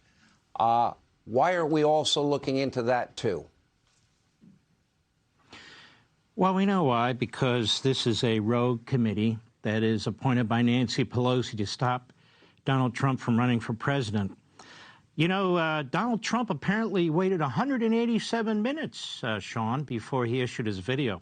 That would be 11,220 seconds. Why do they keep saying 187 minutes like anybody cares? 3 hours and 7 minutes.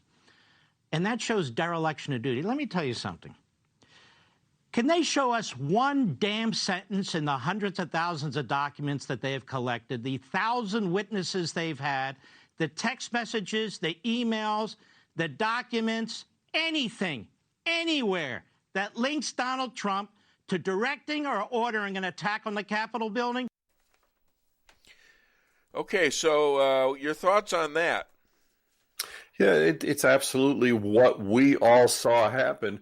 We learned later that there was actually much coordination between FBI plants, including Antifa infiltrators and things like this, to make this look as bad as possible. We learned that the cops let people in and things like that.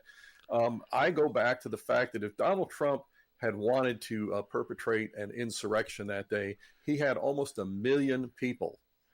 And all he would have had to say is, hey, call up your cousins and have them send firearms with you. You would have had 1 million armed citizens. Yeah. And this could have been done. This obviously wasn't his intent. And the committee knows this. These, again, of course they do. These are leftists. These are Democrats, including Cheney and Kinzinger. These are liars.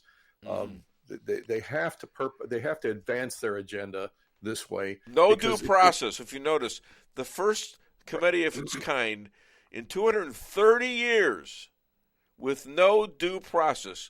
The Republicans have no representation there as made by Republicans. They can't call witnesses. They can't cross-examine. They can't object. They can't do anything. What they're counting on is, and you and I know that, what they're counting on is the average citizen not knowing that. So the average citizen turns on CNN, and CNN says, get your vax because that way you'll be safe. Wear your mask because that way you'll be safe. And so they, okay, just like a bunch of sheep, they do that. So that's what they're counting on is when people see a certain take on this stuff on The View or on MSNBC or any one of you, pick your leftist venue, that's what people will come away from this with. I always go back to the fact that within a week or two of the November election of 2020, you had Republican conservative voices that were refusing to call it a stolen election after everything we saw, and they started talking about possible voting irregularities. I always bring that one up because that's how our side surrenders. We don't want them to say I'm being extreme, so how can I step lightly enough so that they'll accept what I'm saying without mocking me or attacking me. And so they show this, as you say, totally one-sided, this absolute circus of a committee hearing. What I'd like to know is if we have that red wave in November, if they don't cheat us out of that again, we have that red wave in November, is any Republican going to step up and say, now we need to investigate the investigators on this witch hunt, and we need to start calling them out for their perjury, for their absolute lying to the American people, for their witness tampering, for these other things? Are we going to call them out for that? Sadly, the track record isn't too good on that, but it's what needs to happen. I think it's going to happen a lot more because of the pressure. You're right. I absolutely because of the right pressure that they're going to be getting, and the fact that we have proof of a lot more stuff than we did before. The Hunter Biden laptop issue basically is proof that the election was fixed. Because once you keep that news from the American people, we have data now that says Democrats would not have voted for Joe Biden, about 17% of them, about enough, more than enough, to throw the election in Trump's favor. Yeah, because even if Biden actually got the 81 million votes they say he did, which he didn't, right, the 17% would drop his number below what they said Trump got. Right. Yeah. And I'm talking about the swing states, too. But they have so much more evidence via things like the Arizona forensic audit from my friend Jeff Zink. Yep, and, he's a hero. And 2,000 mules. Yep. By what's his name again? Dinesh D'Souza. There you go. So we've got the proof. And again, look what happened to Dinesh D'Souza. He got arrested and thrown in jail because of being an enemy of the state. Yeah. And they can say whatever they want about it, but that's it. And yet, you and I are on Twitter a lot, and you mention his name, and you're going to get some leftist coming along saying, "Oh, you're going to listen to that felon?" Yeah, but I like arguing with them. It's fun because I mean, oftentimes I can prove it. You absolutely can prove it. Yeah. And again, if it ever comes down to logic and reason, and I'll give you a couple examples here. The minute things enter that realm, they lose. Okay, I have a couple of friends that are actually world-class classical musicians that were ultra-liberal, raised, one was raised in New York, one was raised in Berkeley, California, okay? Mm-hmm. And they're the most liberal environments you can imagine. And one of them had a friend who got raped, and when he watched and saw how the court system treated her, he started questioning the whole leftist mindset. And at that point, it fell apart, and he's now a dyed-in-the-wool conservative patriot. And the other one read Atlas Shrugged by Ayn Rand, and he just made him think, gee, is socialism really the utopia they say it is? And again, at that point that he even asked that question, it blew apart. So that's why these people, their agenda is a lie. It can only be advanced through lies. The thing that they fear more than anything else is us having the ability to speak the truth to them. So if they can't shut us down, the so-called cancel people, suppress and censor, what they're going to try and do is embarrass and intimidate us, back to Alinsky, and that way maybe they'll get us to all be quiet, because they need our silence and our compliance in order for their lives. You ain't silent, and in fact, you got a big mouth. You know that, and so do I. And I don't take crap. I just don't take it. I mean, sometimes I don't have time to answer all of it because I get so much thrown at me. But eventually I get to it, and I give it back in spades. Okay, I give it back in spades to calling people with this white supremacist thing, calling them racist pigs, and really pissing them off. And some have actually apologized to me. What happened there? Is he still on? Yeah, we're still on. I think we just lost a connection briefly. Yep. Okay. So, I'm 73 years old, almost 74. And really? You look like a kid for 74. That's so sweet of you to say that. You don't mean it. But, no, I'm trying to keep my mind relevant to what's going on. I mean, that's the one thing that I believe is saving me, is the fact that I want to be relevant. And I want this stuff to stop. Okay, I want this. I want logic to come back. I want America First to come back, and I want the truth to come out.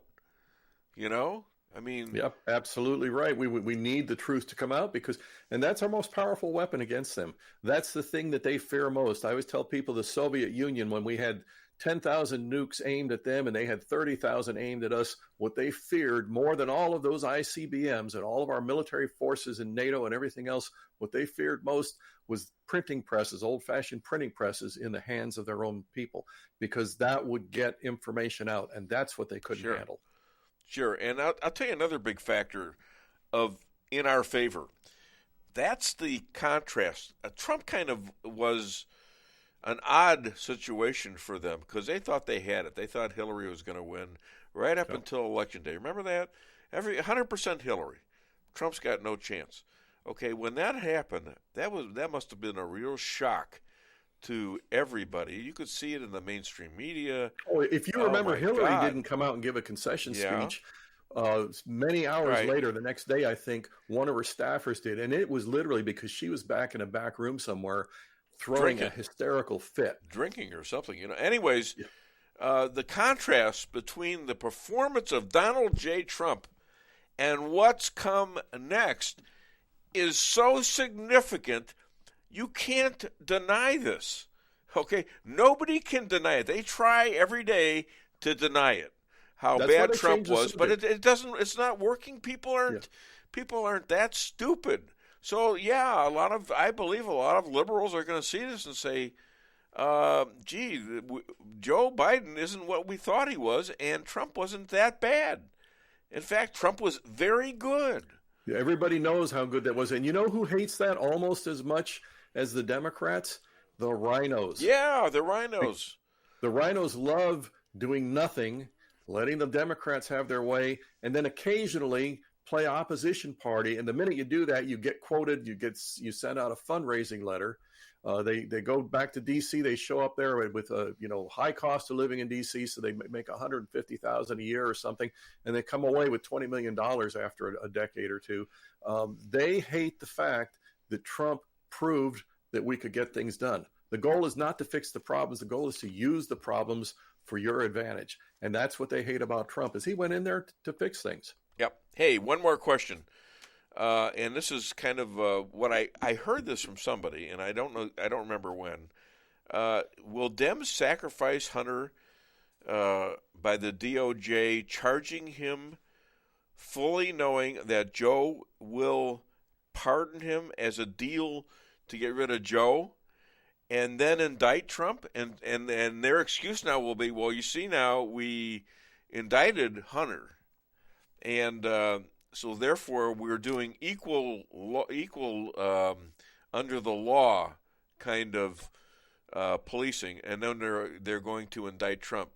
I think that's going to happen. What do you think?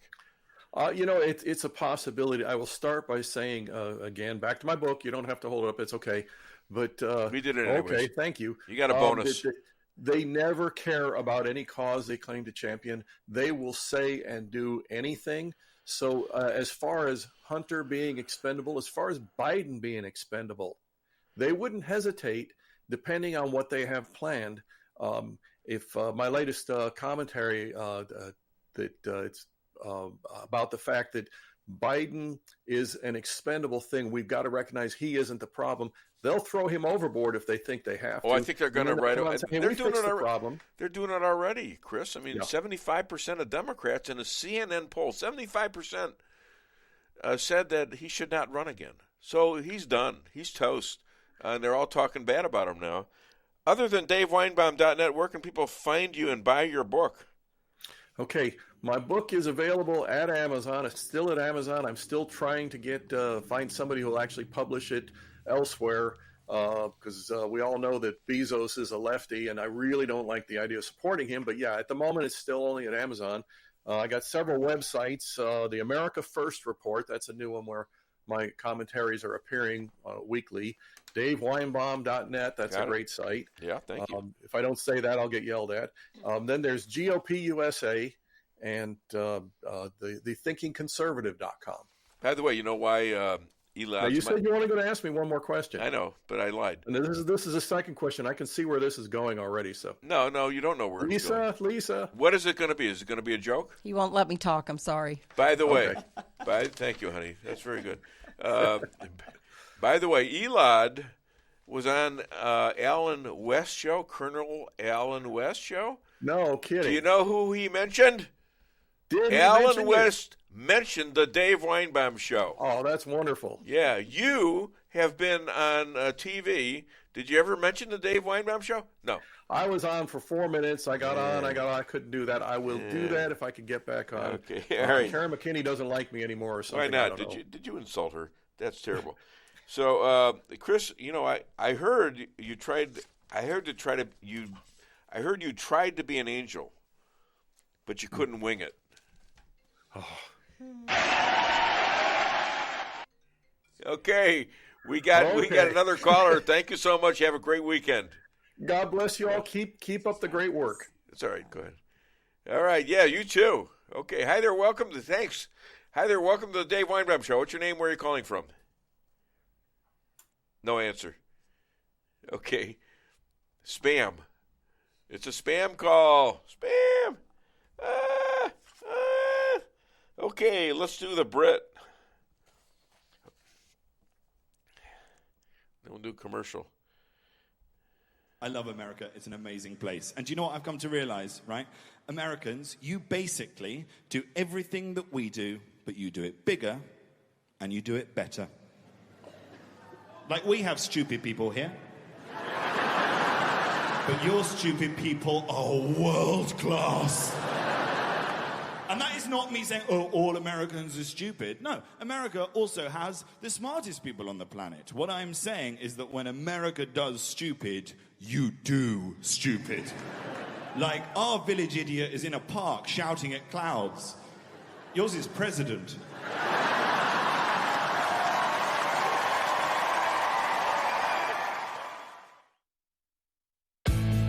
With warmer temperatures right around the corner and allergies ramping up, now's the time to get those AC units serviced. At Hartley's, we pride ourselves in offering outstanding service with fast response times. With proper maintenance, you can make those hot days be a lot cooler and remove those pesky allergens that always seem to find their way into your home. Call us today so you can be living a much cooler and healthier life. Hartley's, community born, community raised, community serving. Call Hartley's Climate Control today at 573-368-3163. Kent's Jewelry does custom engravings for almost anything. Awards, signs, guns, swords, mugs, yetis, and knives. Kent is the premier custom jeweler in mid-Missouri. We have a great staff, the technology, and equipment to create what you dream for, jewelry and engraving. Kent's Jewelry, 907 North Pine, downtown Rolla, 573-364-1030. That's 573-364-1030. Locally owned.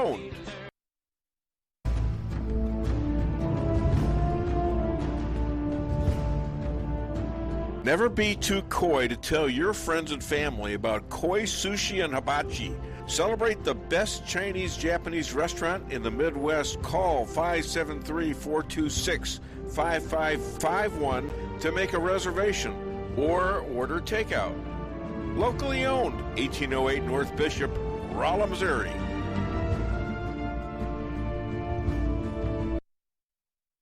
We can sum up McDonald's new crispy chicken sandwich in one word. Crispy. But also juicy and tender. Okay, it's crispy, juicy, tender. All one word. But then, also pickle.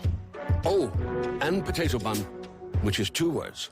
Okay, we can't sum up our new crispy chicken sandwich in one word, so you'll just have to try it to understand it. Order ahead on the McDonald's app at participating McDonald's. Ba-da-ba-ba-ba.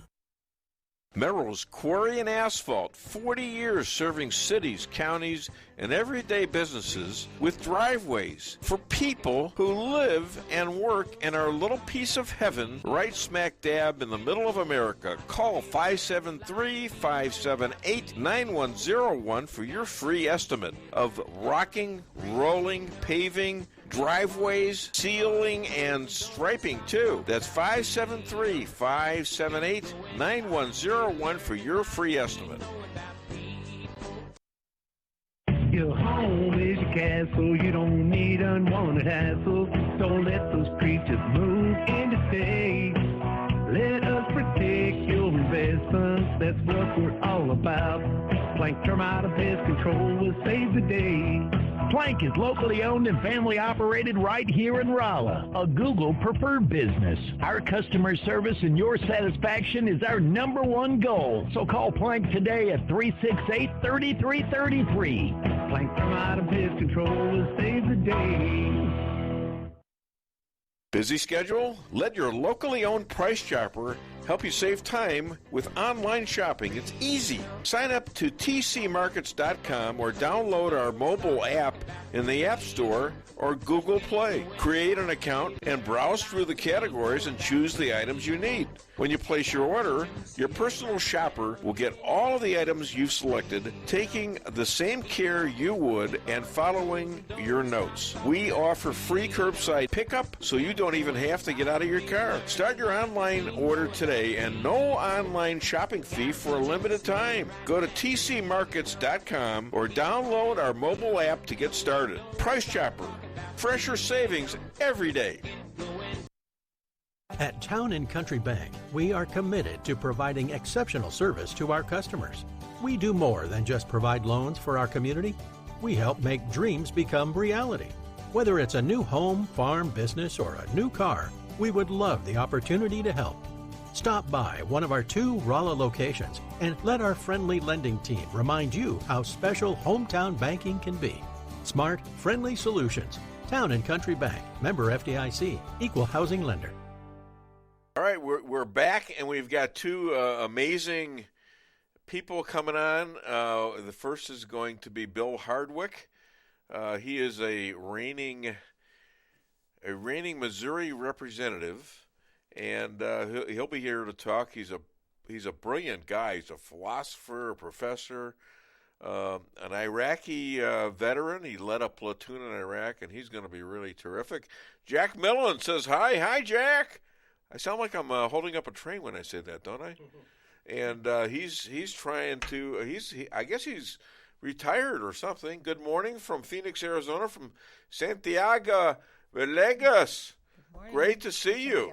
Great to see you. Thanks. Say hi to Jeff. We'll get him back on the show soon too.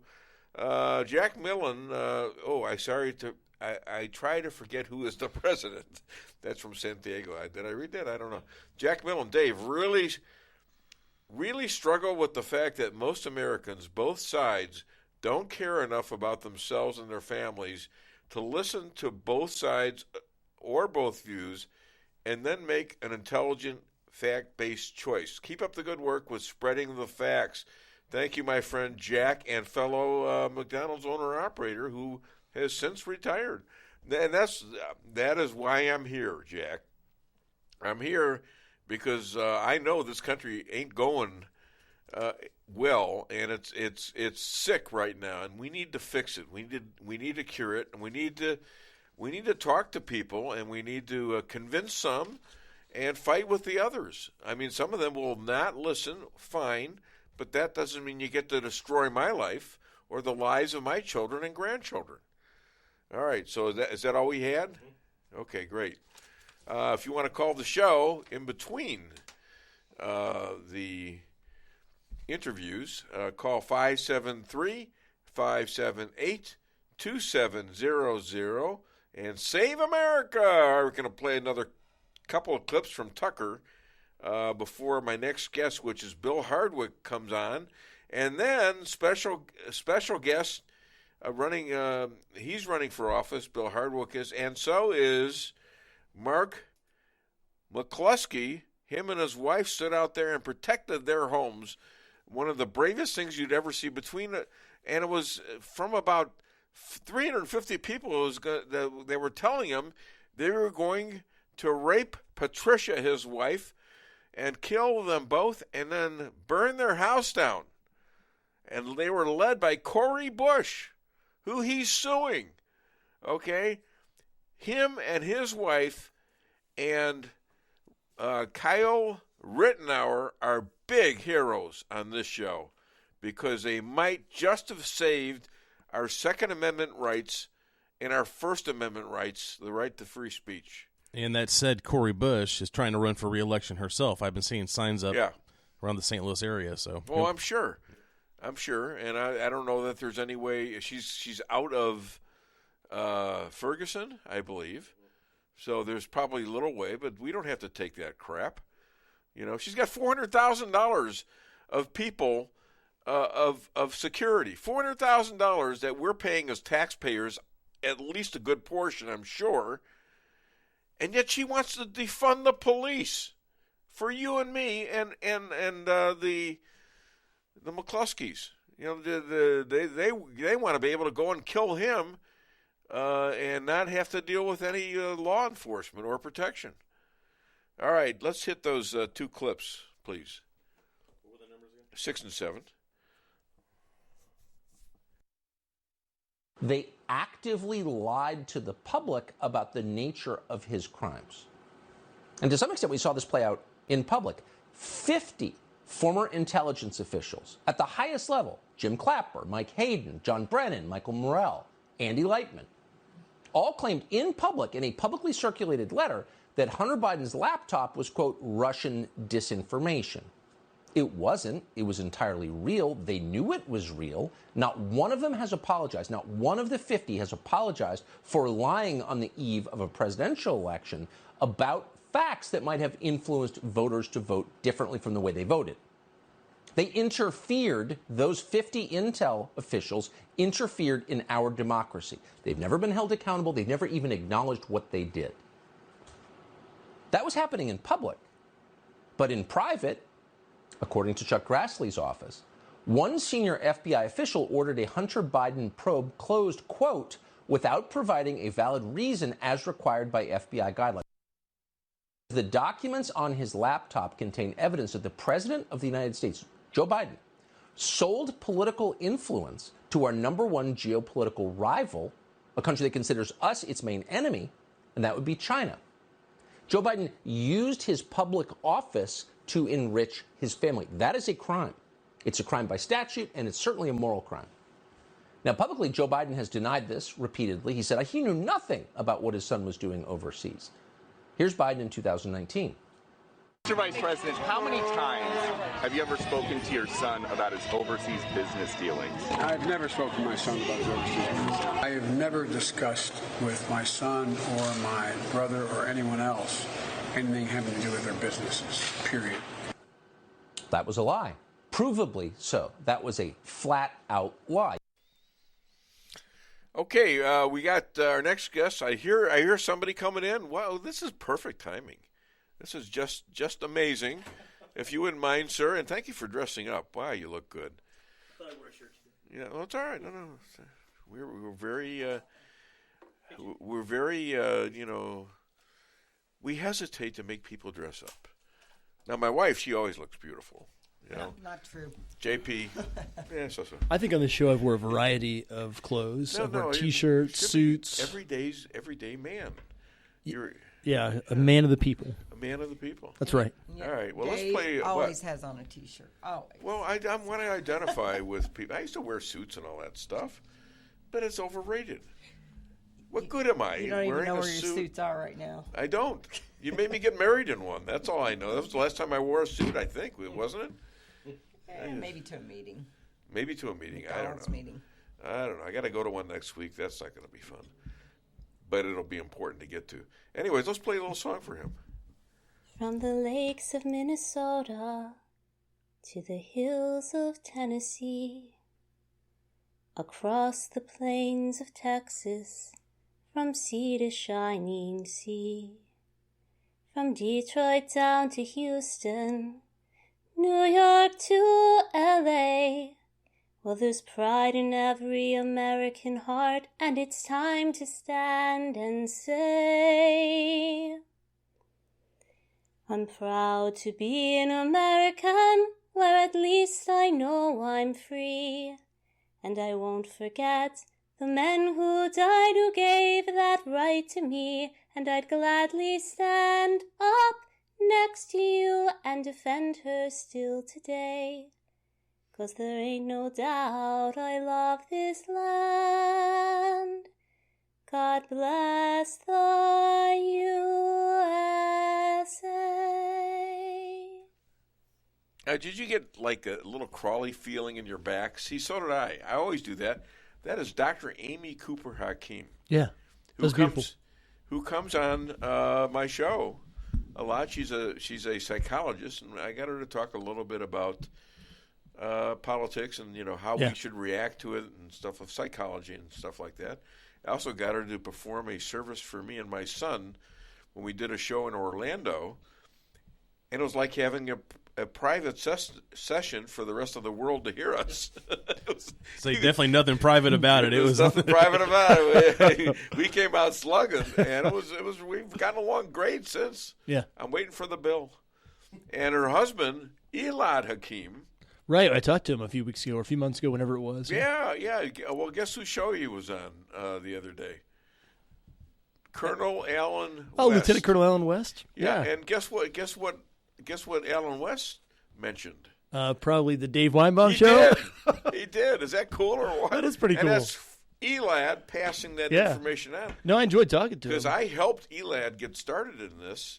I didn't know he was going to be on the radio or the podcast here, but he actually sent me some columns that he was starting to write. Yeah, good. And I gave him some advice, and I gave him some advice about, as we interviewed. I think I was the first guy to interview him, and he's turned into an all-star now. And look at it. He was on Jenna Ellis's show. Okay. I think I'm familiar with that. Yeah. Anyways, let me introduce you to the crowd. If people don't know you, they should know you. But anyways, he was a platoon leader during the Iraq War. He's a lawyer. He is the Missouri representative in District 122. He's a professor, philosopher, and he's running again for the Missouri House. Is that correct? That's correct. All right. Please welcome, all the way from Waynesville, I think, Bill Hardwick. Remember that name, Hardwick. Now, when are we voting in the primary? So primary is this Tuesday. Yeah, August 2nd. Okay. And both parties, the Democrats and Republicans, are going to pick their nominees. Right. And we're going to see who's going to carry the torch into November. And Missouri's it's on the national scene with the Senate races and the state Senate races. State senators in Missouri have a lot of power, and that's going to shape our state policy, so I'm really interested in that. And then just to see, I'm planning on having a watch party in November, looking forward to seeing the Republicans take back Congress. Yeah. And hopefully put the brakes on this complete disaster. Well, I have on next. Who? Mark McCloskey. Mark McCloskey. I like Mark McCloskey. Yeah, maybe you can hang out for a while he's on. I don't want to take away from him. I like Mark. I like Vicky. So Vicky, I'll tell you why. Hartzler. I'll tell you why. Hartzler, right. Yeah, I'll tell you why I have a relationship with her if you want. If you talk about the military Sure, stuff. go ahead. When we did there were a lot of things that happened last year. There was the extremism training the military had to go to, and was basically the Secretary of Defense put out this flyer that said, "Watch out for these extremist watchwords, these buzzwords," and the words were Christian, conservative, family. And those are the things they said. If you hear people saying these things, report them for extremism or whatever. So then something else happened. The Pentagon started ordering the states to do stuff. And I, constitutional lawyer, I was like, hey, that's not how it works, Right. The states are these independent things. There's not this structure, but nobody listened to me. Then later that year, the COVID vaccine mandates hit. Yeah. And so I think it's no secret now. I wrote a letter to every member of our congressional delegation and was like, hey, this is wrong. The law's gone away. There's no reason for a 19-year-old to take the COVID vaccine. Nobody's getting exemptions, religious, medical. We've done that for everything. And so she was the one person who called me back and fought in the NDA. So I appreciate her for that. But that's why I have a relationship with her. But I think Mark is pretty awesome also. Yeah, well, he's the one guy. Now, you have guts. You stood in front of the enemy as a trained soldier, like in real life, leading people into combat. Yeah. Okay, that's huge. It's also maybe not as huge, but it's unusual to find a person that when he knows he's about to have his house invaded by 350 people, it's unusual that somebody would have the gumption not to run and yet to stand there with his wife with an AR-15 and her with a little pistol to stave off Cori Bush, of all people, and 350 other people who are saying and yelling they're going to kill him, they're going to rape the wife and burn down the house, and he can't get the police to come out. They refuse to come out. No, that takes some guts. There's a whole dynamic about policing in St. Louis. Why there's no law enforcement in St. Louis right now. Yeah. But Mark's saying good things, and there's grass. You go out here in the hinterlands, we figure out where the grassroots is thinking. There's support for him. So. Yeah. Well, we'll see. Back where I'm from, I'm from the country of Missouri. So. Well, yeah. You just don't see that kind of bravery, and also Kyle Rittenhouse, as a young kid, is a symbol to me of a kid that didn't. I mean, he was scared. He was running away, and these people tried to kill him. The thing is, though, when you don't back down, then you do the thing that, in my opinion, the left hates more than anything. That's the one sin that you could commit that'll get you destroyed is not capitulating. So then the heat comes on real hard when you do that. I know. Yeah. I know, and you got to keep fighting. It's like Trump. He's got to keep fighting. He says, I can't give up now. I can't do that now because of what they're trying to do to me. Well, in some ways, Donald Trump was a beacon, right? The person who stood up. Everything was fired at him. And then a lot of people who were afraid to go against the grain said, if he could do it, I can do it. And absolutely.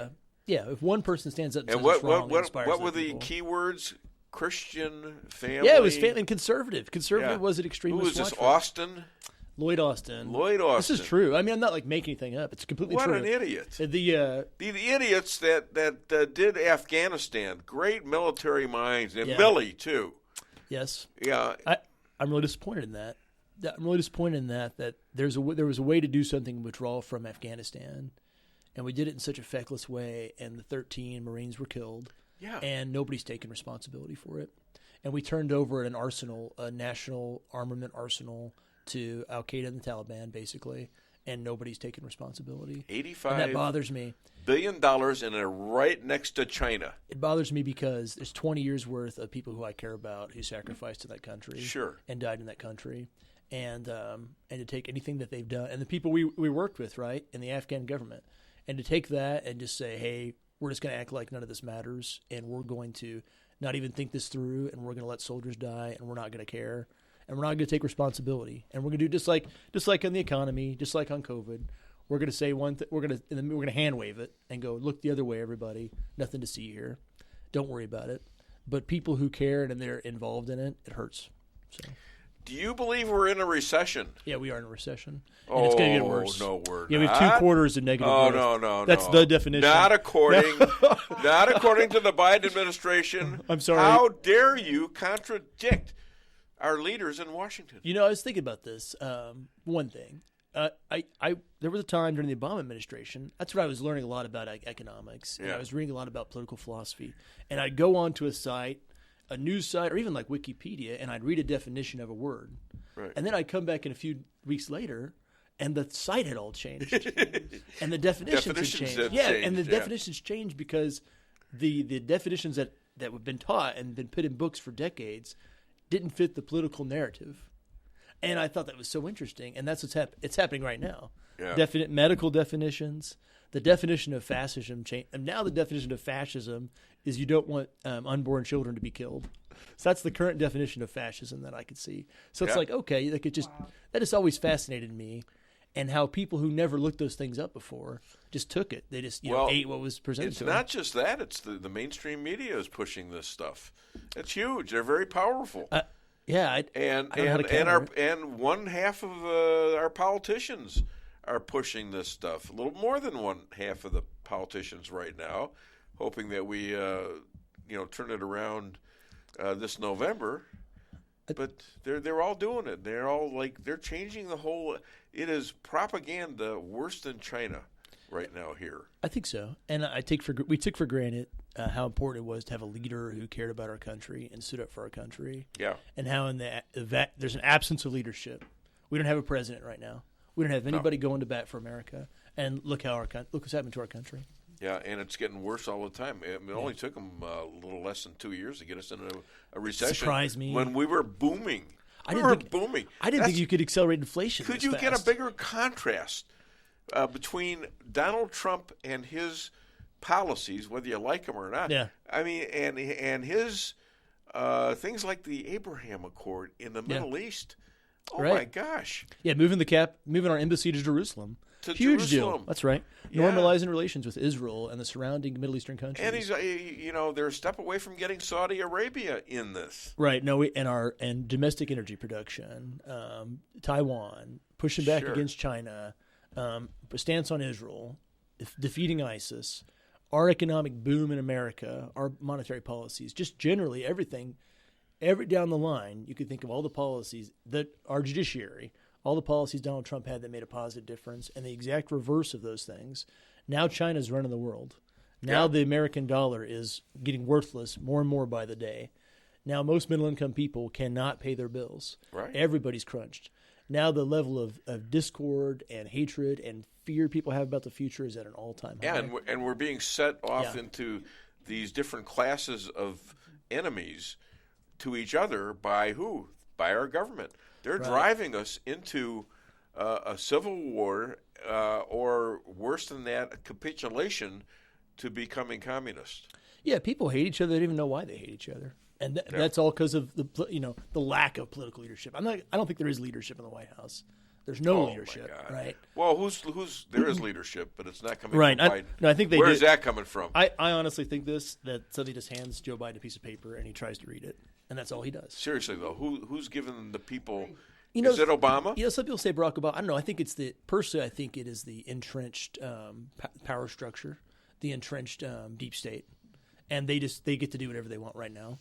And the problem they're showing you why these aren't elected individuals. No, that's right. That was the whole point. They're showing you. That's the whole point. How awful they are, how stupid they are, who elected and you, how feckless they are. Yeah, who elected you to whatever. Yeah. Right. And so Donald Trump was elected. Like him, don't like him, but he won the election.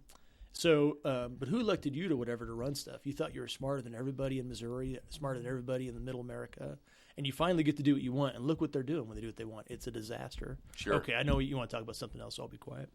You always get me going. Like I sit down and I'm having the day, and then you're like, "What about this?" And I'm like, "Yes," and I just start riffing. It's kind of my job is to get intelligent people here who don't just relate to one question. They can expand a little bit. You can ask me whatever you want. Okay, fine. Whatever topic you want. So we've got this right after it's announced that we're in a recession. Yes. We've got this new bill now that's allegedly going to be passed. It isn't yet, but it's the Green New Deal. Yeah. With a few stipulations other than what the original bill was. But these congressmen are getting $10,000 each for a Tesla-like car, a electric car, and $150 a month to put in a charger for these cars. Isn't that and then they're going to raise taxes on? They say, "Oh, billionaires." Yeah. I guarantee you, I'm not a billionaire, and I guarantee you, unless I win the lottery thing on Friday, and of course the tax is going to cut me down from there. Anyways, I guarantee that we're going to have a problem with taxes. Even just being, I'm trying to survive like all the other restaurants and businessmen in this area. That's right. And in the country and in the world. I went to the Bahamas to go to my son. We booked this a long time ago with my son and my lovely bride and his wife because we got married there like 3 years ago. And so we get there and we notice that the service isn't great and the maintenance hasn't been great. I mean, some of the people were still there that we knew. But I started talking to some of them, and I said, "What's going on? Where did all these people go?" He says, "Oh, they're not working anymore." I says, "Why not?" He says, "Government's supporting them." I said, well, where are they getting the money from? Because you don't have taxes here. And he says, we don't know. I said, I'll tell you where they're getting the money from. It's a payoff from this hotel. It's a Sandals hotel. It's a payoff from this hotel to the government, and they're paying you not to work. How does that make sense? I was talking to some construction guys, developers in St. Louis yesterday. They were talking about they do different construction projects. They can't find anybody. Yeah. They're like, if you want to go into the construction industry, you can make a killing right now. Of course, we can't find anybody to pour concrete or whatever. Oh, yeah. But there's nobody to show up to work. Sure. And it's weird. We're building. We have that happening. Yeah, same problem. At our house right now. It's like you could The find worst time. Yeah, you find somebody to do a job, and it's like, well, we're 6 months out, a year out. And Sure. It's like, wow.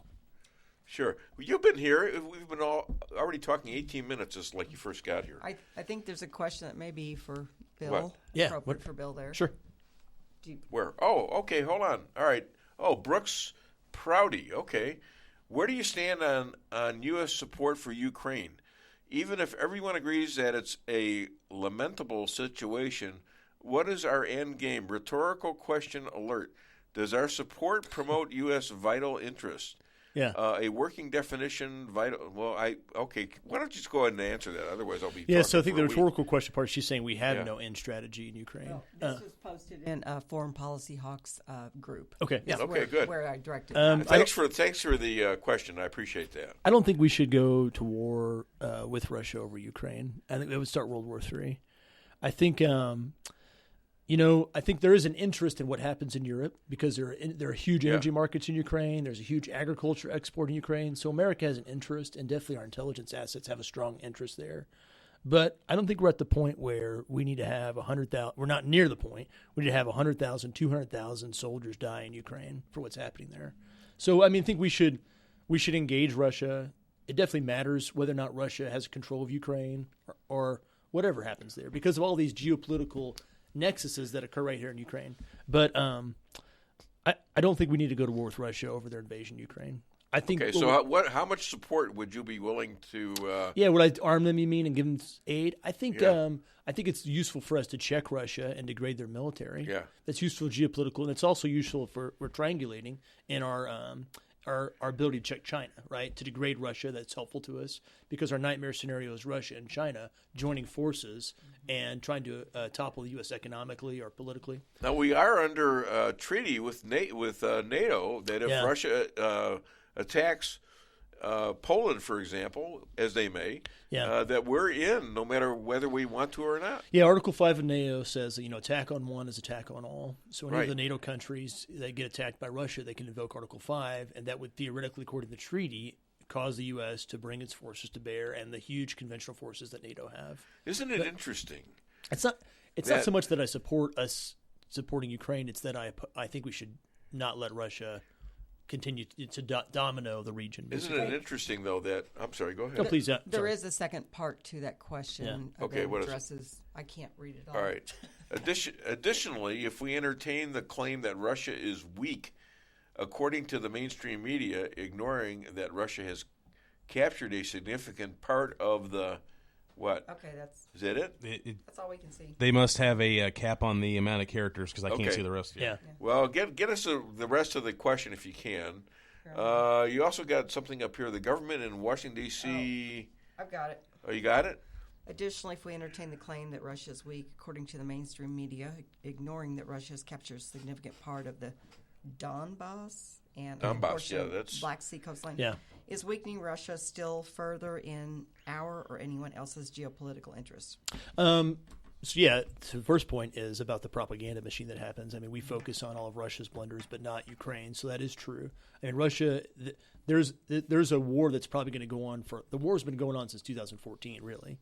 Yeah. There's a war that's going to go on for a long time. And it's not going to end neatly, and Ukraine's having difficulties just like Russia's having difficulties. Is it in our interest? It's in our interest because Russia is in the realignment post-Cold War, you basically had three superpowers, United States, China, and to a much lesser degree economically, Russia. Our economy and our ability to scale and finance dwarfs Russia's almost entirely. But they exist, right? They exist. They have a powerful conventional military. And so we need to think about what their goals are and our goals are. But I was in the state of mind even when Donald Trump came in. He needed to show strength to Russia, like we needed to show strength with everybody, like he did in Syria, like he did in Turkey. He did. He checked their ability to get what they want when it was to our detriment. But we don't want to go to war with Russia. We don't want to start a conventional war. So go ahead. Yeah. Despite the losses, the extraordinary losses that Russia had in World War II, and a lot of it was their fault because they signed on with Hitler for a while, and then Hitler invaded them, and they took over Poland that way. Funny how that works. Well, but what we failed to do was we didn't realize that Russia was the real winner of World War II. They walked into 17 nations and took them over and created the Soviet Union. And now you've got Putin, who was running East Germany while he was still in the Soviet KGB. He was running it, and he was very, very hurt by the fact that all of a sudden we lost all this. He wants to come back, and he's doing it under the same administration that led him into Crimea. And now in 2014, he didn't try this with Trump. That's no, for he sure, did. did he? And that's, I guess, is part of my point. The ideal situation is you prevent them from doing things that are hurtful to America. By America being strong and having strong presence, strong alliances, and even U.S. energy production, domestic production, us making oil, us making natural gas here, driving down the price of energy, hurt the Russian economy for those 4 years.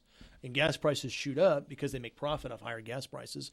Russia profits off that. Sure. So even doing things like that, making America stronger, just our own strength domestically. So you're saying open up the pipelines in America? I think we ought to. I think we ought to open up all. I mean, is that a given? Well, it seems so obvious, but that's exactly what we're not going to do.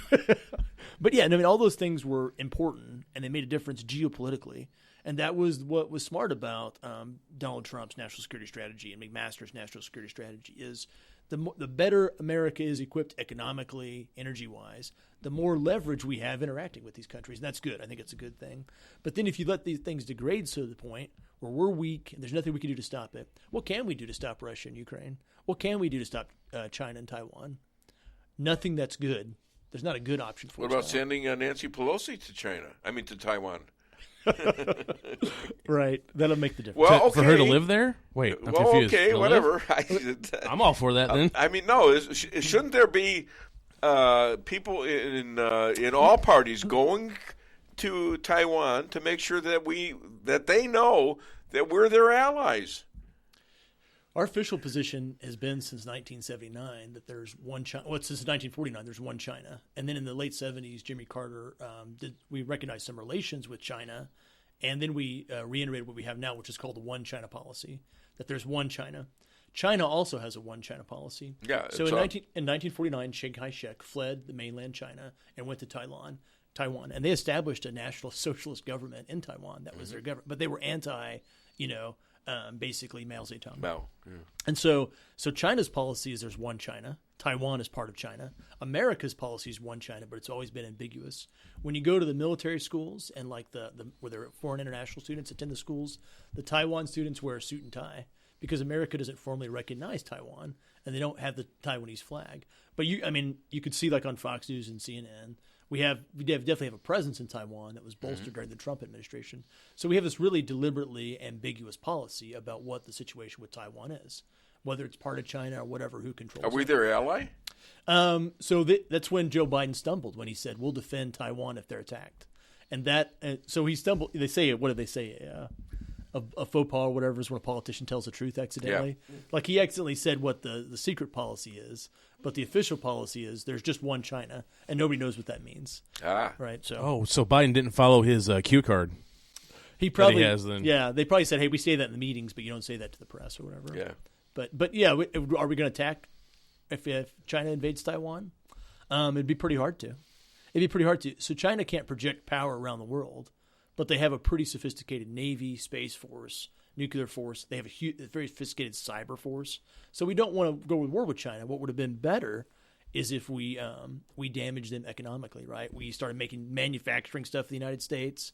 We put a pressure point in North Korea. Well, yeah. We put our SIPs around the South China Sea, and we started engaging more in Taiwan. We did all these pressure points. Why am I thinking about Donald Trump when you said that stuff? So that was actually I'm not trying to glorify Donald Trump. He just had the pristine policy on China, and it was working. Okay, you don't have to glorify him. You just check off the list of what you just said. Yeah. And you had a president that not only did our enemies fear him and respect him, but so did our allies. They didn't know what he was going to do next. Yeah, I mean, so I think China won the 2020 election, if you ask me. Oh, I do too. I'd say China won because now they just do whatever they want. Yeah. But just like you were saying, the geopolitics, it's like I was telling my kids. You hold your head up, you look people in the eye, you give respect, you get respect, you reciprocate it. Yeah. You slump down like that, you invite bullies, you invite people to run over you. But you stand up for yourself, you assert yourself. You don't do it in a cruel way, but you're there. The world has to react to you, and that's similar in geopolitics too. Was the pandemic intentional biological warfare against the United States and the world, but really focused at the United States?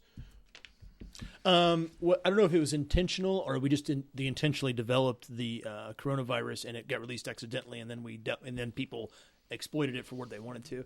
So that's not crazy, by the way. It's been released. About 75% of intelligence agencies say there's a high probability that the coronavirus will Fauci has admitted in a lab. Yeah, to funding it. Yeah, the use of function, and we lied before Congress, and then records indicated that we were funding mixing different genetic materials to create different types of viruses. So it seems now it's not crazy to say, by the way, to all your listeners, it's out there, it's open source. Just the media kind of glossed over it. Well, I've been pushed around on Facebook and Twitter because of what I say. More than likely that the coronavirus was man-made, created in a lab.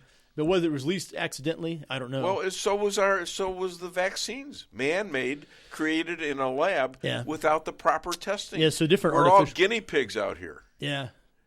So different artificial intelligences created modeling for messenger RNA. And even though messenger RNA that extracted a certain protein was first in use the guy out there is talking about it in 1986, the application for us to create a spike protein for an alpha variant, that's brand new. So there's no long-term study on what me giving you a genetic instruction to create a spike protein does to your immune system. Nobody knows. It doesn't work because all the doctors were saying in the initial part of this, you take one shot and you don't ever have to take it again.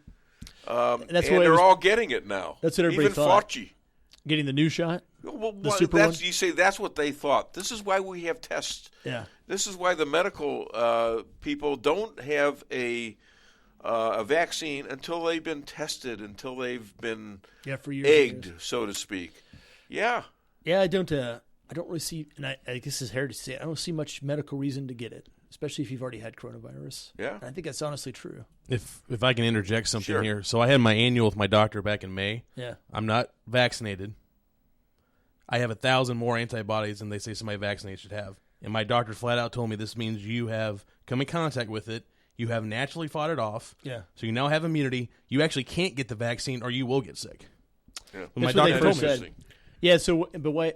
Nobody asked me if I've ever taken the coronavirus vaccine or the COVID vaccine because I'm in the Guard, so nobody ever asked me if I did or not. You can ask me if you want to. Okay. You don't have to. Gee. No, you can't. I mean, nobody. Just to piss him off, I don't want to ask him. No. Did you get vaxxed? Yes, you did. No, I didn't. No, okay, all right. I didn't. I didn't. I said this is morally wrong. It is morally wrong, isn't it? And shut down a whole government. But it really hurt. That's why the military is having. That's one of the reasons why the military is having so many problems right now. Yeah, definitely the recruiting's down, and nobody's talking about that's the reason. Because who was the people you recruited, even for the reserve components? You went out to Salem, Missouri, and you recruited this guy on the farm who loved his country. Right. So now we go, hey, you love your country, you want to fight, and they look at Afghanistan. They look at the woke stuff and the crazy stuff the military is indoctrinating people with. And they go, hey, you got to take the COVID vaccine. Yeah. And these kids are like, no. And their parents are telling them, why do you want to do that? No, it's and then maybe future time when they want to serve, but right now they don't want to serve. And those are really the main reasons. It's because the military's been so politicized. Yeah. And it's not doing what it's designed to do, which military, is defend our schools, our country. Everything. All of our institutions. So tell us a little bit about your race. Me? Yeah, how's it going? I think I'm going to pull it out. Good. And I'm the only one running. So if I get one vote, I'll win the election. Look at so this. I don't want to take. He is here campaigning, and he's the only one in the race. Nobody ran against me. Well, good for you. Yeah. You're that tough, huh?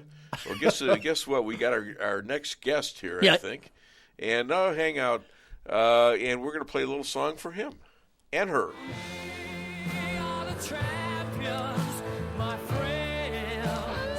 You don't mind standing for her.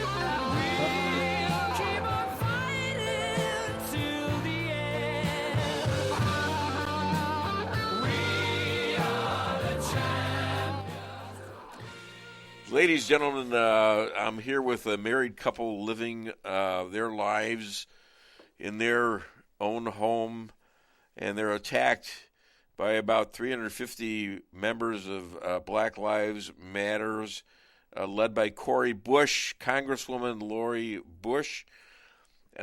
Instead of running like they probably should have, common sense would say, well, you don't face a crowd of 350 people that's out to get you. They faced the horde with 2 firearms, and they actually saved their home. Please welcome to the show, Mark and Patricia McCloskey. And I forgot to mention, of all things, that you are running for the United States of America's Senate. So, actually, only one of us. Well, you, and she's going to be the first lady to the next United States Senate. Senator, we right? call this a BOGO special, right? Buy one, get one free. Really? She's going to be the co-senator? Patricia, you going to do that? Absolutely. Now, I want you to know I'm here, just in case you're wondering, I'm here with a fellow politician. Okay, is that okay? His name is Bill. We talk to him on occasion. Bill Hardwick, yeah. Bill Hardwick. Hey, Mark, how y'all doing? Bill, how you doing? Doing well. So what's going on with you? How's the campaign going? Well, we're doing great. I mean, we were out doing the Gasconade County Parade and Fair last night. We shook every hand we could find, almost unanimous consent. One guy said when I was going to pass him one of our famous photo cards, he says, "Move on, move on." And I looked back at him and I had a big smile. I said, "That's the world's shortest motivational speech." Move on. MoveOn.org. Oh gosh, we don't want to do that, do we? So when you're elected to the United States Senate, what are your first 3 priorities going to be? The first 3 priorities is stop spending to control inflation, recreate our energy independence, and secure the border. Then we start going on to things like eliminating unnecessary federal departments like the Department of Education. What about draining the swamp? The draining the swamp would be nice. The swamp creatures exist in 2 forms up there. There's D swamp creatures and there's R swamp creatures. And I always say the rhino that you trust is more dangerous than the Democrat that you fear. And so probably the first thing we need to do is drain the swamp of pretend Republicans. How are you going to do that? Well, new leadership in the Senate would be good, and get somebody in there. The problem right now is you got Chuck Schumer who says, let's move 20 paces to the left, and you got Mitch McConnell who says, we'll meet somewhere in the middle and only move 19 paces to the left. Yeah. And that's the problem because, as long as these people that are on the other side, the people that seek to destroy our democratic republic and the people that hate our constitutional and God-given rights, those people are genuinely evil, and you can't negotiate with them. To negotiate with them is to give them little bits of success of their evil plan at each stage until you're completely compromised. And that's where we've gotten ourselves to right now. But Mitch was twicked. He was twicked by Manchin's cave-in and by Schumer. And now we're facing we're facing a Green New Deal, giving $10,000 to each congressman and $150 extra to buy electric cars and to charge them. Yeah. Well, the coal industry must be really happy about that because that's where electricity comes from. Yeah, so where are they going to find electricity? I mean, are they going to, seriously? Well, no, so I do the analysis this way, and I haven't actually seen the numbers, but I'd like to see an economist tell me what these numbers are. First of all, you got to burn coal to make electricity. Then there's a tremendous energy loss in spinning the turbines and generating electricity. And then there's tremendous transmission loss to transmit the electricity over power lines to your charging station. And so rather than having gasoline stored, having energy stored in the form of gasoline or diesel, which has no transmission losses, and yet the energy is converted directly from the so-called fossil fuel into energy, you then have to burn coal to spin turbines, to generate electricity, to transmit them over high tension wires at tremendous transmission losses, and then store them and use them. It's a huge waste of energy, and it's not designed in any reasonable way to protect the ecology. It's just a way to cripple the United States economy and control people's transportation. I mean, if you've got a car with a full tank of gas, you can go pretty long without a fill-up.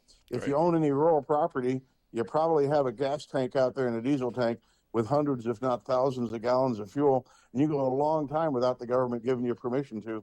But if you've got an electric car and they turn off the current, what are you going to do tomorrow? You're going to stay home. Yeah. Now, that's what the government wants. Now, the government Bill wants to restrict our ability, restrict what we can say and hear, and restrict our ability to move around to say and hear it. And isn't that kind of what the First Amendment prohibits? Yeah. Now, Bill Hardwick here has a real great way to win an election. He got rid of all his other candidates for the primary. He's the only guy there. We were talking about the KGB earlier, so I don't think you should get rid of them. I don't understand. Well, okay, somehow they're not there. Let's put it that way. So is it too late? Is it success under those circumstances? Is it too late for you to have to engage in his strategy? Well, I've only got 20 opponents in this race. I know. And no one's bailed out yet.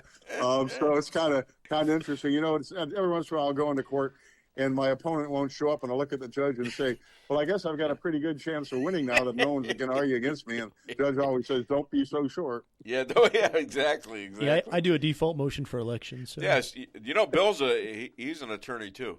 Why do I get? Yeah. What is it about me that I get along so well with attorneys? Do a little analysis. Yeah, you pay them a lot. Huh? You should probably go see somebody about that. Did he say you were mumbling about something? I didn't quite understand that. How about Patricia? Why don't you answer that question? Well, I was going to say you paid them a lot. I understand through divorce proceedings. You actually have talked to my divorce attorney, who has since passed, and actually gave his family a fortune that he made off of my divorce situations. Is that correct? They're not talking now. Yeah, I can shut up a lawyer too, pretty good. Now. Okay. All right. Well, no, I had a great relationship with Chuck, and I did pay him a lot of money, and we were good friends actually, until he died. Yeah. And he was a great lawyer, wasn't he? Yeah, he was. He was a great lawyer. He was a friend of ours too. So. Yeah. All right. So you're not going to knock off your other opponents like our Bill Hardwick has here. So what's going to happen on the 2nd? And then we have to remember to vote, don't we? That's it. I mean, usually 17 to 20% of people vote on primary day. But we got to get people out there. This is, I've been saying this for 2 years since we started with the Trump campaign, that this is our last opportunity to save this country. That we're so close. We're one vote away in the Senate from never having a free election again, from packing the Supreme Court, yes, from D.C. and Puerto Rican statehood, from all the things that the left wants to create a one-party monopoly on our government. And once they get that one-party monopoly, it never comes back. And it's of enormous importance.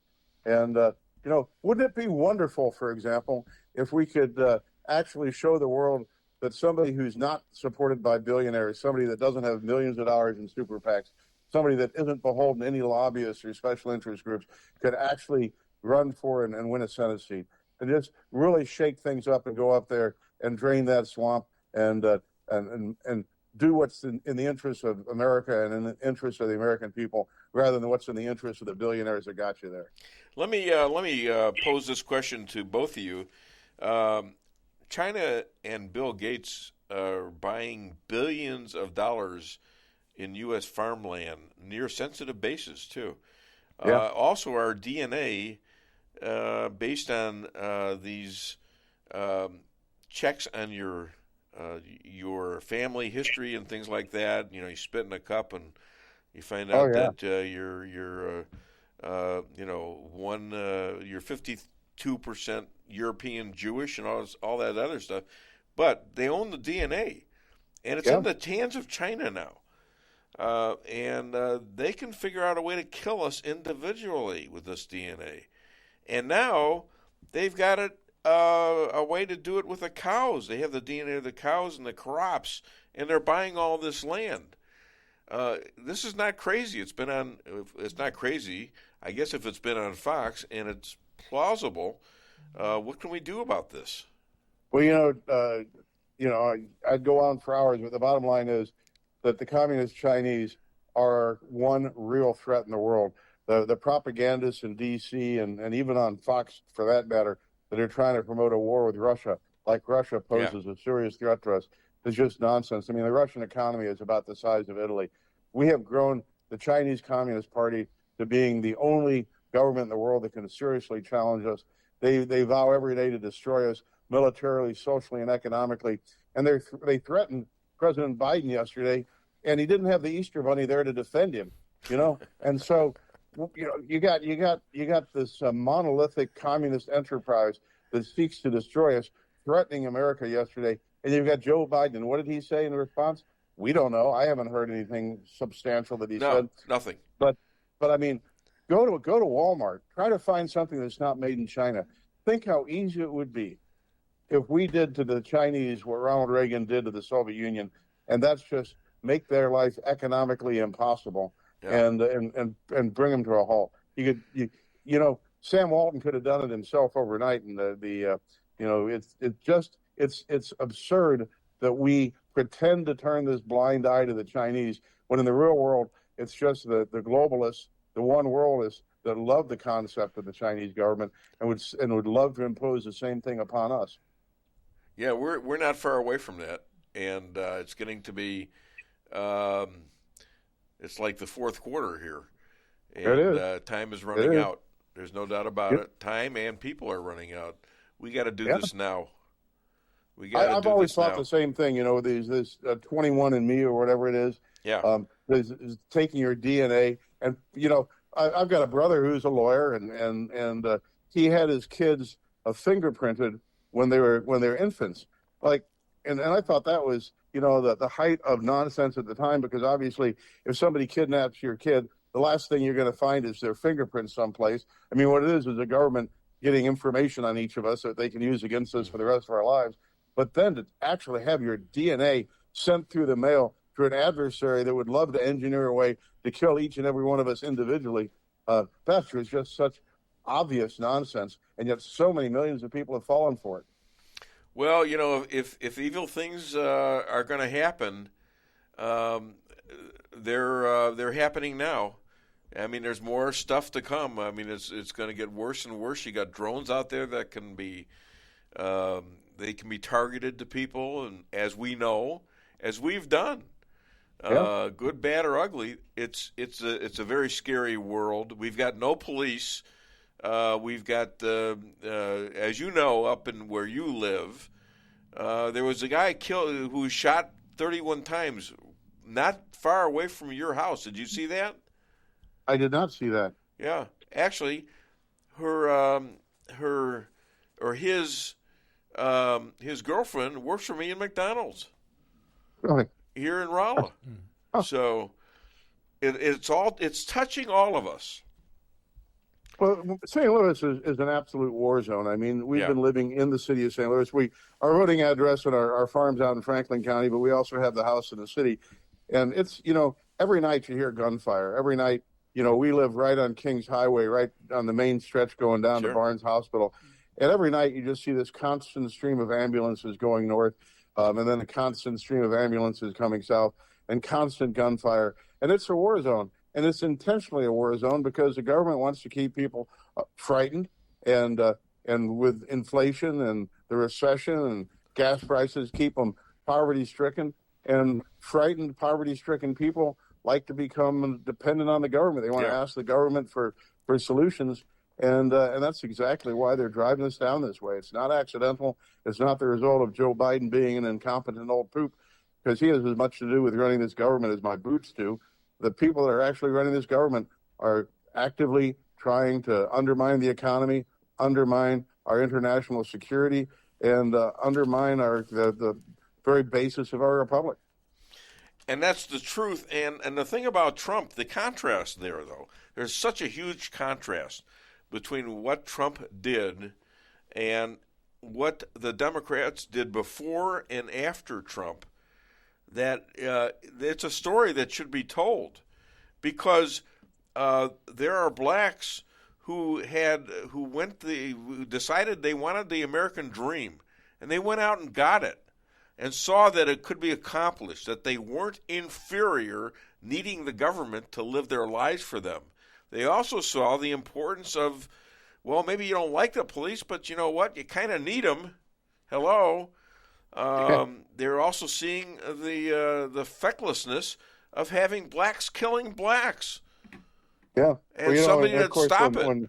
When Black Lives Matter goes out there and they talk about the policemen killing unarmed black men, that is such a nominal statistic. I mean, the total number of African Americans killed wrongfully by police officers is so small, and then you've got places like St. Louis and Detroit and Washington, D.C. and L.A. and Chicago, where the carnage in the black community is just amazing, and yet nobody seems to care about that. Nobody cares. You know, when Patty and I first moved into the city of St. Louis 33 years ago, and we saw the level of carnage, then back when there used to be newspapers, they wouldn't even get a 1-inch by 1-column article on the death of a black guy in North St. Louis. They got murdered. And I wondered, why do they put up with that? Why do they allow the newspaper to treat them like they're not even human beings when they're killed? And if a white person got killed in the city of St. Louis, the major case squad's on it in 25 seconds.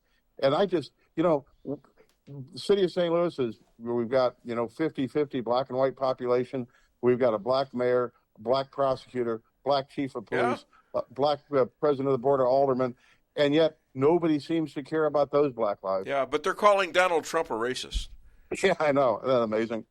Incredible. Isn't that amazing? Incredible. And now the mayor of D.C. wants to call out the National Guard to protect D.C. against illegal aliens. When President Trump wanted to do that to stop the riots during the Summer of Love, everybody called him a racist. And they don't see anybody calling. They also turned him down when he wanted to send the National Guard to the Capitol on 1/6. Yeah. Yeah. Incredible. And why? Because look what resulted. Now they have this faux insurrection claim, and they can deny Trump the right to protect the Capitol, call off the Capitol Police, create this situation, and then use it for everything that it's worth. That was the Democrat mantra of never let a good crisis go to waste. You got to create that crisis first. Problem, reaction, and solution is the way to describe it. Bill, do you have a question for Mark and Patricia? Let's see. Mark, what are you going to do to protect the Supreme Court and keep it from being stacked? What do you think the outlook is at in the future of, in the wake of what I think is a really well-decided constitutional decision, the Dobbs decision? Yes. Well, first of all, how about enforcing federal law? How about having a president who doesn't encourage people to violate federal law and encouraging people to protest against the United States Supreme Court? This is, to have the president of the United States advocate intimidation of the Supreme Court, I think that's an impeachable offense. It is so contrary to the Constitution. I can't imagine how there aren't. I always say the same thing. Where's the outrage? How come there are not 50 Republican senators standing on the Capitol steps screaming, you can't have a president of the United States encouraging the intimidation of a co-equal branch of government? But the way to prevent packing of the Supreme Court is to just elect some real constitutional Republicans. We have to take control of the Senate We have to retain or retake a majority in the Senate, and then hold our breath, hold against the tide until we get a Republican president, and then we can, All right, start to restore the process. I want you both to listen to what happened last night, and this is from George Carlin, even though he's dead. I want you to listen to what happened last night. Hit it. In football, the object is for the quarterback, otherwise known as the field general, to be on target with his aerial assault, riddling the defense by hitting his receivers with deadly accuracy, in spite of the blitz, even if he has to use the shotgun. With short bullet passes and long bombs, he marches his troops into enemy territory, balancing this aerial assault with a sustained ground attack which punches holes in the forward wall of the enemy's defensive line.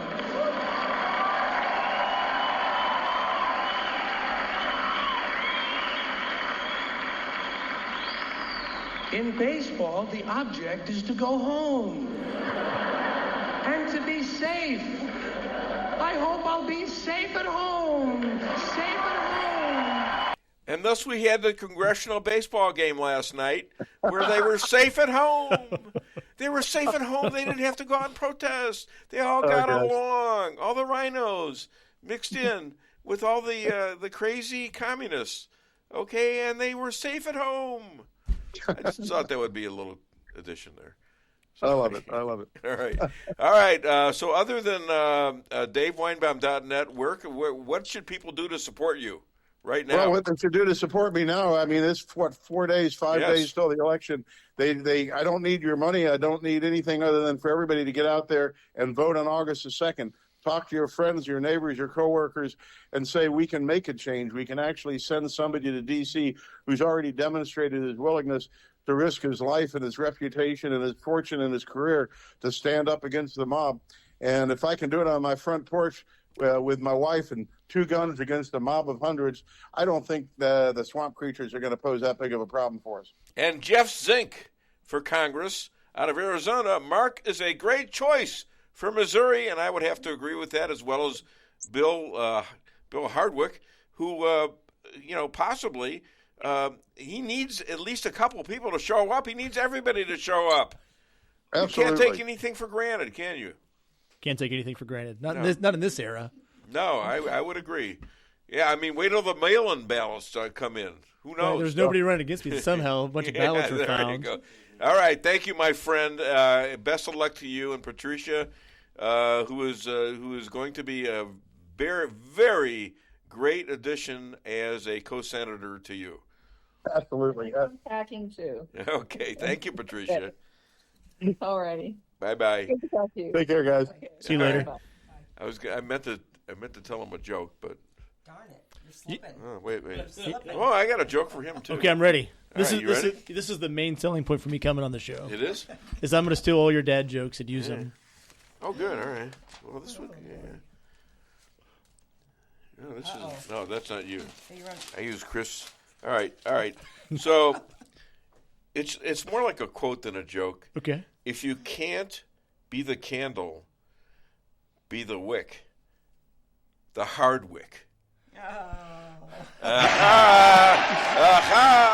What do you know about funny? That seems like it's perfect on a yard sign. There you go. Yeah, no, wouldn't it be? That on there. That would be a great sign for a just a candle and says, "Be the Hardwick." Yeah, be the Hardwick, man. Be the Hardwick. Come on. So what I was going to say to them is, what do most golfers die from? I don't know. Bad strokes. And how does a golfer sense a bad stroke? How, Dave? He's got an ugly case of the swingles. Okay, all right. Is that funny? I don't know. It's not. Yeah. That's crickets on that one. Yeah. All right. So you contractual obligation here. I've been there before too, though. About you 70. Play golf? No, about 74% of my jokes land though. So. No, that's not bad. No, you keep doing it. That's all. I don't really play golf. I play golf. I'll go play, but I'm not really good. If you ever watch Johnny Carson, most of the best jokes were the ones that flopped, and he went back and like sucked up to the audience. Yeah, no, I believe or in that. Insulted them, and what do they call that? Anti-humor or whatever. Yeah, where like the joke is that it's not funny. Yeah, the joke is that it's not funny, and he made fun of himself and or the audience, depending on. Well, at least he didn't get smacked like Chris Rock got smacked. Man Literally. alive! Yeah. What? Who wants to be a stand-up comic? They're all getting attacked these days. So Jerry Seinfeld says he can't go to college campuses. No, because nobody's funny anymore. No. Nobody laughs. Yeah, nobody laughs. You're insulting somebody like I insulted blondes today. You know. Thank you. You're welcome. See, that's what happens to me on there. You didn't see how quick that whip was, did you? I actually did this a little bit. Yeah. Okay. See, he's a warrior. He understands. He has reactions, right? Right. Yeah, you understand. That's right. Always got to be ready. I get it. Well, I want to thank you for your service, too. I appreciate that, Dave. Thank you. Appreciate what you've done. JP, what do you got for him? I don't think we have anything else right now. Do we have anybody else that had asked a question that same person had? Okay, because that one.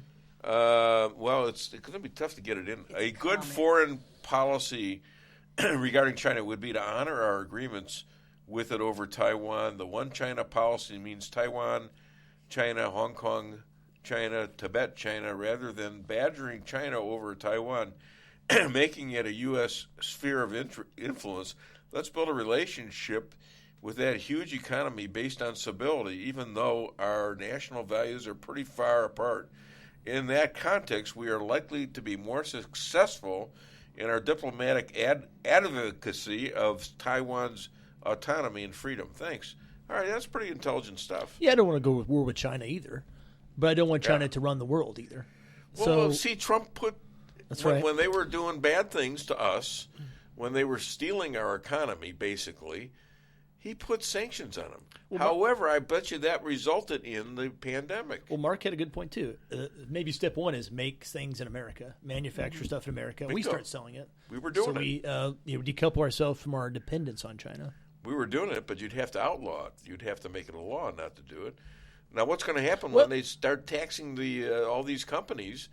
They say billionaires, but it's going to be all these companies. They're going to go back and get places in Mexico and China and all that other stuff. And that's the question. So the question is, why don't we manufacture anything here? Because of our tax policy, because of environmental regulations, Green New Deal kind of stuff, right? Yeah. Even worse, because of all of our policies here. We make it cost prohibitive to manufacture in the United States. Sure. It's 10%, of the cost to manufacture it in Mexico or China. So companies are doing that. Okay, so we need to address that problem. Sure. Now let's go back to St. Louis. I dropped my St. Louis Cardinals tickets. I've been back a couple times, and I noticed that the police are not from St. Louis; they're from outside of St. Louis. Yeah, we actually just passed a statute to change the residency requirements because it was in St. Louis and Kansas City. You had to be in the city, right? And we wanted people to be able to recruit people from outside of St. Louis. Yeah, right. I think that's good. I think the police should be able to recruit whoever they want because they're hurting so bad for officers. Oh my gosh! And I also called the Cardinals and I canceled my season tickets. Why? Because of Mark McCloskey. I says, how dare you guys back Black Lives Matter when they're attacking innocent citizens, attacking the police? Oh, well, you don't know about Black Lives Matter. I says, I know enough to know that what they're doing is wrong, and it's hurting. It's going to hurt people. It's going to get a lot of people killed. I don't want anybody to be murdered. Right? I don't want anybody to be murdered, whether you're black or white. That's why you need police officers. I don't want police officers. That's why you need police officers. And does that make me a white supremacist? No. It makes me a person that's more concerned about black lives than Black Lives Matter. They're out there buying mansions for themselves. They're not protecting anybody. Yeah. Everybody deserves to be protected. Yeah. Nobody deserves to be. themselves. All right, we're in the last minute. You got 30 seconds to say whatever you want. Hey, thanks for your show. Let's see where these elections go, and then let's regroup and figure out where we're going to go forward in our country. All right. But never give up, right? Never give up, never let up, and you'll never let your country down. How's that? What else is there to do? What else is there to do? Yes. And we got to keep going. We got to keep fighting because win, lose, or get damaged or whatever, we got to keep doing this because we have kids. We have 5 grandkids, and he'll someday have grandkids. Yeah, why am I doing this? Why am I here? Because of my kids. That's exactly right. And she's adopted my grandkids, Did you know that? She didn't know that. No. Anyways, yeah. By the way, you're going to be watching them tonight. Okay. I'll be out drinking. Anyways, listen, I enjoyed the show a lot. Thank you, JP. Thank you to Rick down there in Salem, and he did all the clips. And Mark, Jeff Zink, Bill has shown that he will die for our freedoms. We need to vote for him so he can continue to protect our freedoms. I would agree. Where's the end of the show thing? Okay, 5 seconds. I'll be back. Oh, wait a minute. No, I got 28 seconds. Okay, I will be back with another edition of the Dave Weinbaum Show.